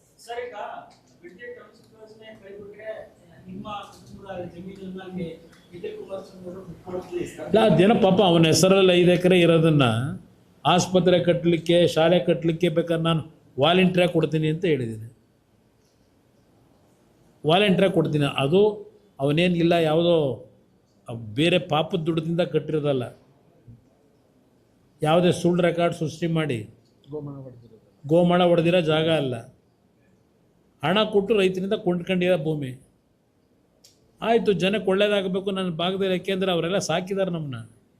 ನಾನು ಎಲ್ಲೋ ಇದ್ದನು, ಈಗ ಅಲ್ಲೆಲ್ಲೋ ಬೇರೆ ಬೇರೆ ರಾಜ್ಯದಲ್ಲಿದ್ದವರು ಬೇರೆ ಕಡೆ ಇದ್ದಾರೆಲ್ಲ ಬಂದು ಭೂಮಿ ತಗೊಂಬಿಟ್ರೆ ತಪ್ಪಿಲ್ಲ. ಕುಮಾರಸ್ವಾಮಿ ಆಸ್ತಿಯಿಂದ ಬಂದು ಇಲ್ಲಾಕೆ ಭೂಮಿ ತಗೋಬೇಕು ಅವನು? ಇದನ್ನು ಹೇಳ್ತಾರಲ್ಲಪ್ಪ ಇವರು ಕಾಂಗ್ರೆಸ್ನವರು. ಇವ್ರ ಪಾರ್ಟ್ನರ್ಸ್ ಅಲ್ಲೆಲ್ಲ ತಾವರೆಕೆರೆ ಯಾರ್ಯಾರಪ್ಪ ಪಾರ್ಟ್ನರ್ಗಳು? ಅದು ಯಾವುದೋ ಒಂದು 1000 ಎಕರೆ ಕಾಂಪೌಂಡ್ ಹಾಕೊಂಡವ್ರಲ್ಲ. ಈಗ ಯಾವುದು ಎಲ್ಲ ಇರಲಿ, ಆಮೇಲೆ ನಿಧಾನಕ್ಕೆ ಬಂದು ನಿನ್ನೆ ಅವ್ರು ಇದೆಯಾ ಬ್ರದರ್? ಹಾಂ ಹಾಂ ಏನು ಹೇಳಿ? ಹಾಂ,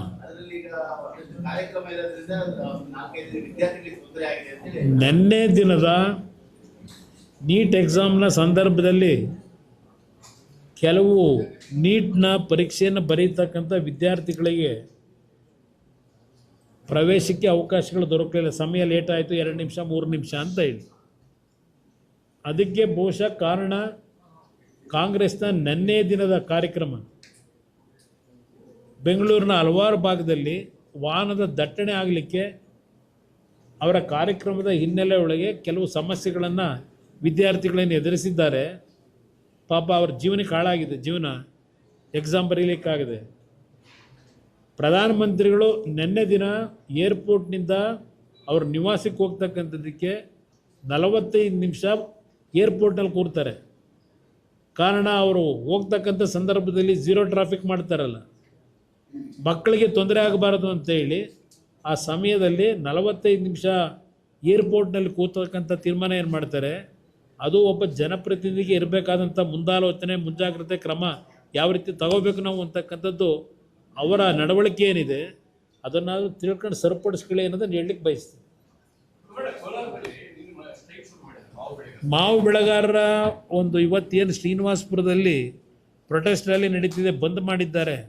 ನಾನೀಗಾಗಲೇ ಕೇಂದ್ರದ ಮಂತ್ರಿಗಳಿಗೆ ಈಗಾಗಲೇ ಪತ್ರ ಬರೆದಿರೋದಷ್ಟೇ ಅಲ್ಲ, ಅವರು ಭೋಪಾಲ್ನಲ್ಲಿ ಕಳೆದ 5 ದಿನಗಳಿಂದ ಅವರೇನು ಅಲ್ಲಿದ್ದರು, ಅವರ ಕಚೇರಿಯಲ್ಲಿ ಇಲ್ಲದೆ ಅವರು ಭೋಪಾಲ್ನ ಪ್ರವಾಸದಲ್ಲಿದ್ದಂಥ ಹಿನ್ನೆಲೆ ಒಳಗೆ ಏನೊಂದು ಇಮ್ಮಿಡಿಯೇಟಾಗಿ ಅವರು ತೀರ್ಮಾನ ಮಾಡಲಿಕ್ಕಾಗಿಲ್ಲ.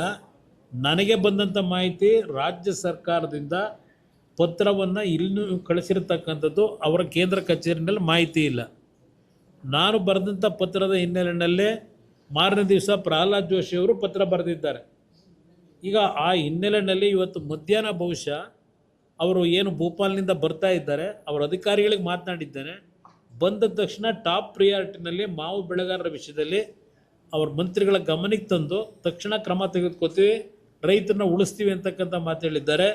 ಕೋಲಾರ ಜಿಲ್ಲೆಯ ಮಾವು ಬೆಳೆಗಾರರಿಗೆ ಮನವಿ ಮಾಡ್ತೇನೆ, ಯಾವುದೇ ರೀತಿಯಲ್ಲಿ ಆತಂಕಪಡ ರಾಮನಗರದವ್ರಿಗೂ ಹೇಳ್ತೇನೆ. ಇವತ್ತು ಕಳೆದ ಬಾರಿನೂ ಸಹ ದೊಡ್ಡ ಮಟ್ಟದ ಪರಿಹಾರ ಏನು ಕೊಟ್ಟಿದ್ದಾರೆ ಕೇಂದ್ರ ಸರ್ಕಾರದಿಂದ, ಈಗಲೂ ಸಹ ಕೊಡ್ತಕ್ಕಂಥ ನಿರ್ಧಾರ ಬಹುಶಃ ಇವತ್ತು ನಾಳೆ ಒಳಗೆ ಆಗುತ್ತೆ. ಹಾಂ, ವಿಧಾನ ಪರಿಷತ್ ಚುನಾವಣೆ ಮುಗಿದೋಗಿದೆಯಲ್ಲ ಬಿಡಿ. ಹಾಂ? ಹಾಂ? ಕರ್ನಾಟಕದಲ್ಲ. ಹಾಂ? ಹೋಗಿದ್ದೀನಿ ನಾನು, ಆಗಲೇ 2-3 ಸಭೆ ಮಾಡಿದ್ದೀನಿ, 2-3 ಸಭೆಯಲ್ಲಿ ಭಾಗವಹಿಸಿದ್ದೀನಿ. ನೋಡಿ, ಈಗ ಕಾನೂನಿನ ಒಂದು ಹೋರಾಟ ಮುಖ್ಯ. ಕಾನೂನಿನ ಹೋರಾಟಕ್ಕೆ ಏನೇನು ಪತ್ರಗಳ ಇದನ್ನು ರೆಡಿ ಮಾಡಬೇಕು, ಪೇಪರ್ಸ್ಗಳನ್ನ ರೆಡಿ ಮಾಡಲಿಕ್ಕೆ ಒಂದು ಟೀಮ್ ಬಿಟ್ಟಿದ್ದೇವೆ. ಬಹುಶಃ ಅವೆಲ್ಲ ಪತ್ರಗಳು ಇನ್ನೊಂದು 2-3 ದಿವಸದಲ್ಲಿ ಸಂಪೂರ್ಣವಾಗಿ ದಾಖಲೆಗಳನ್ನು ಇಟ್ಕೊಂಡು ನ್ಯಾಯಾಲಯದ ಮುಂದೆ ಹೋಗಬೇಕು ಅಂತಕ್ಕಂಥದ್ದಕ್ಕೆ ಈಗಾಗಲೇ ಒಂದು ಟೀಮ್ ರಚನೆ ಮಾಡಿದ್ದೇವೆ.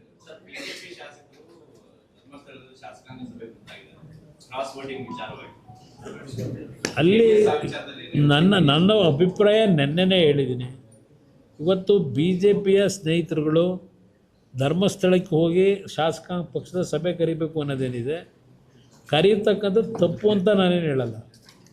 ಆದರೆ ನನ್ನ ಅಭಿಪ್ರಾಯದಲ್ಲಿ ಮುಗಿದೋಗಿರೋ ಅಧ್ಯಾಯ. ಯಾಕೆಂದರೆ ಈ ಸರ್ಕಾರದಲ್ಲಿ ಯಾರನ್ನು ಬೇಕಾದರೂ ಬ್ಲ್ಯಾಕ್ ಮೇಲ್ ಮಾಡ್ತಾರೆ, ಯಾರಿಗೆ ಬೇಕಾದರೂ ಯಾವ ರೀತಿಯ ಆಮಿಷಗಳನ್ನು ಒಡ್ಡಿ ಅವರನ್ನು ಬದಲಾವಣೆ ಮಾಡ್ಕೋಬೋದು ಅಂತಕ್ಕಂಥವ್ರು ಎಕ್ಸ್ಪರ್ಟ್ಗಳಿದ್ದಾರೆ. ಅದರಿಂದ ಈ ಒಂದು ಚುನಾವಣೆಯಲ್ಲಿ ಕ್ರಾಸ್ ವೋಟಿಂಗ್ ಏನಾಗಿದೆ, ಇದೇನು ಹೊಸದಲ್ಲ. ಇವತ್ತು ಪಕ್ಕದಲ್ಲಿ ಅದು ಯಾವುದೋ ಜಾರ್ಖಂಡ್ನಲ್ಲಿ ಕಾಂಗ್ರೆಸ್ದೇ ಆಗಿದೆಯಲ್ಲ. ಇಲ್ಲಿ ಪ್ರಶ್ನೆ ಇರೋದು ಮ್ಯಾನ್ ಪವರು, ಮಸಲ್ ಪವರು, ಮನಿ ಪವರು. ಇದರಲ್ಲಿ ಏನು ಬೇಕಾದರೂ ಮಾಡ್ತಾರೆ. ಈ ಚುನಾವಣೆಯಿಂದ ನಾನು BJPಯ ನನ್ನ ಮಿತ್ರ ಪಕ್ಷದ ಸ್ನೇಹಿತರಿಗೂ ಹೇಳ್ತೇನೆ, ಯಾರೂ ಯಾವುದೇ ಕಾರಣಕ್ಕೂ ಆತಂಕಕ್ಕೆ ಒಳಗಾಗೋದು ಬೇಡ. ನಾನೀಗಾಗಲೇ ಮಾಡಾಯಿತು. ಇಲ್ಲಿ ನೋಡಿ, ಈಗ ನಮ್ಮ ಪಕ್ಷದ ಒಂದು ಕ್ರಾಸ್ ವೋಟಿಂಗ್ ಏನಿದೆ, ಮಾರನೇ ದಿವಸಲೇ ನನ್ನ ಪಕ್ಷದ 17 ಶಾಸಕರಿಗೂ ಬರಲಿಕ್ಕೆ ಹೇಳಿದೆ.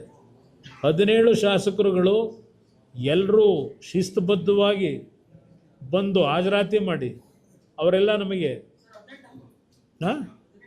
18 ಇಲ್ಲ 17 ಅವ್ರು ಒಂದು ಆಗಲೇ ಹೋಗಿ 2 ವರ್ಷ ಆಗಿದೆ. ಅವ್ರ ಬಗ್ಗೆ ಚರ್ಚೆ ಬೇಡ. ನೋಡಿ, ನಾನು 17 ಜನಕ್ಕೂ 17 ಜನ ಅಷ್ಟೇ ಅಲ್ಲ, ವಿರೋಧ ಪಕ್ಷದಲ್ಲಿರ್ತಕ್ಕಂಥ ನಮ್ಮ ಶಾಸಕರುಗಳೇನಿದ್ದಾರೆ, ವಿರೋಧ ಪಕ್ಷದವರಿರಲಿ, ಕಾಂಗ್ರೆಸ್ನಲ್ಲೂ ಸಹ ಹಲವಾರು ಶಾಸಕರ ಕ್ಷೇತ್ರದಲ್ಲಿ ಅಭಿವೃದ್ಧಿಗಳು ಕುಂಠಿತ ಆಗಿದೆ, ಹಣ ಬಿಡುಗಡೆ ಆಗಿಲ್ಲ. ಇವರು ನಮ್ಮ ಈಗಿನ ಮುಖ್ಯಮಂತ್ರಿಗಳು ಭಾಳ ಧಾರಾಳವಾಗಿದ್ದಾರೆ. ಅವ್ರು ಹೇಳಿದ್ದಾರೆ ಕೆಲವರಿಗೆಲ್ಲ, ನಿಮ್ಮ ಕ್ಷೇತ್ರಗಳಿಗೆ ಎಲ್ಲ ಅಭಿವೃದ್ಧಿಗೆ 50 ಕೋಟಿ ಬೇಕು, 100 ಕೋಟಿ ಬೇಕು, ತಕ್ಷಣ ಕೊಡ್ತೀನಿ ಅಂತ ಏನು ಹೇಳಿದ್ದಾರೆ. ನೀವು ಅಲ್ಲ ನೆನ್ನೆ ಪತ್ರಿಕೆಯಲ್ಲಿ ಬರೆದಿದ್ದೀರಿ, ಅದ್ಯಾರೋ 18 ನಂಬರ್ ಹೇಳಿದ್ರಲ್ಲ, 17 ಅಲ್ಲ 18 ಅಂದ್ರಲ್ಲ, 18ನವ್ರು ಹೋಗಿ ಮೊನ್ನೆ ಮುಖ್ಯಮಂತ್ರಿಗಳನ್ನ ಭೇಟಿ ಮಾಡಿದ್ದಾರೆ. ನೀವು ಮಾಧ್ಯಮ ಸ್ನೇಹಿತರು ಕೇಳಿದಾಗ, ಇಲ್ಲ ಅಭಿವೃದ್ಧಿಗೆ ದುಡ್ಡು ಕೊಡ್ತೀನಿ ಅಂತ ಹೇಳಿದರು, ಯಾವಾಗ ಕೊಡ್ತೀರಿ ಅಂತ ಕೇಳಕ್ಕೆ ಬಂದಿದ್ದೀನಿ ಅಂತ ಹೇಳಿದ್ದಾರೆ. ಅದರಿಂದ ಅಭಿವೃದ್ಧಿಯ ಹೆಸರಿನಲ್ಲಿ ಕೆಲವರಿಗೆ ಸ್ವಲ್ಪ ಕ್ಷೇತ್ರದ ಜನತೆ ಮುಂದೆ ಹೋಗ್ಲಿಕ್ಕೆ, ಇವತ್ತು ಅಭಿವೃದ್ಧಿ ಆಗದೇ ಇದ್ದರೆ 2 ವರ್ಷ ಚುನಾವಣೆ ಇದೆ, ಆ ಹಿನ್ನೆಲೆಯಲ್ಲಿ ಕೆಲವರು ಕ್ರಾಸ್ ಔಟ್ ಮಾಡಿರ್ಬೋದು.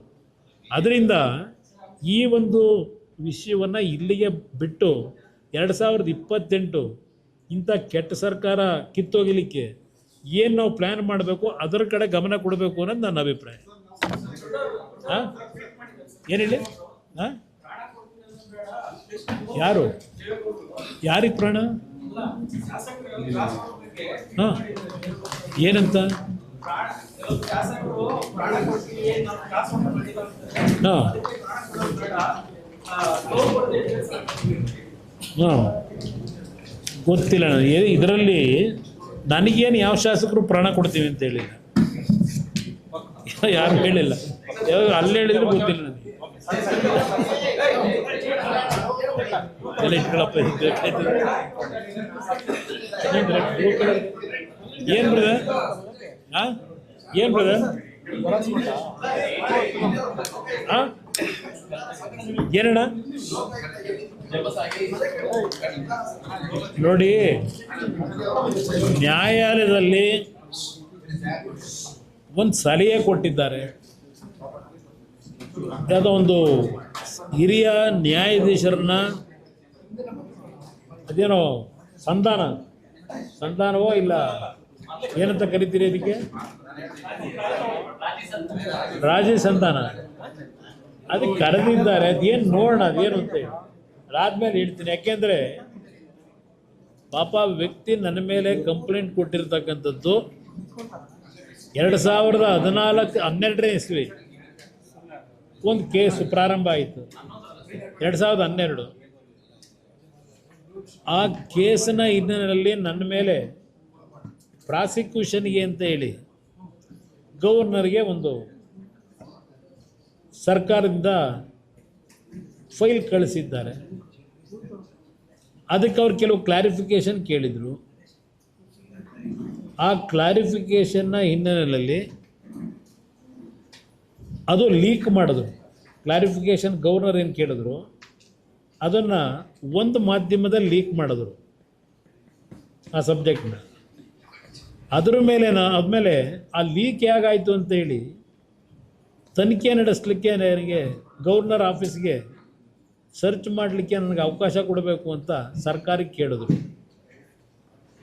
ಆ ಹಿನ್ನೆಲೆಯಲ್ಲಿ ನಾನು ಅವ್ರ ಬಗ್ಗೆ ಹೇಳಿದೆ. ಒಬ್ಬ ರಾಜ್ಯದ ಗೌರವಾನ್ವಿತ ರಾಜ್ಯಪಾಲರ ಕಚೇರಿನ ಸರ್ಚ್ ಮಾಡಲಿಕ್ಕೆ ಪರ್ಮಿಷನ್ ಕೊಡಿ ಅಂತ ಕೇಳಿರ್ತಕ್ಕಂಥ ವಿಷಯದಲ್ಲಿ ನಾನು ಅವ್ರ ಬಗ್ಗೆ ಕಾಮೆಂಟ್ಸ್ ಮಾಡಿದ್ದೇನೆ. ಇದು ಉದ್ದಡ್ತನ ಅಂತ ಹೇಳಿ ನನ್ನ ತನಿಖೆ ಮೇಲೆ, ನನ್ನ ಕೇಸ್ ಮೇಲಲ್ಲ. ನಾನು ಮುಖ್ಯಮಂತ್ರಿ 14 ತಿಂಗಳಿದ್ನಲ್ಲ. ಈಗೆಲ್ಲ ಮೂಢ ಪ್ರಕರಣ, ನಿಮ್ಮ ರೀಡು ಪ್ರಕರಣ ಎಲ್ಲ ಮುಚ್ಕೊಂಡಿಲ್ವಾ? ಆ ರೀತಿ ಅದನ್ನೆಲ್ಲ ಕ್ಲೋಸ್ ಮಾಡ್ಲಿಕ್ಕೆ ನನ್ನ ಕೈಲಿ ಸಾಧ್ಯ ಇರಲಿಲ್ವಾ?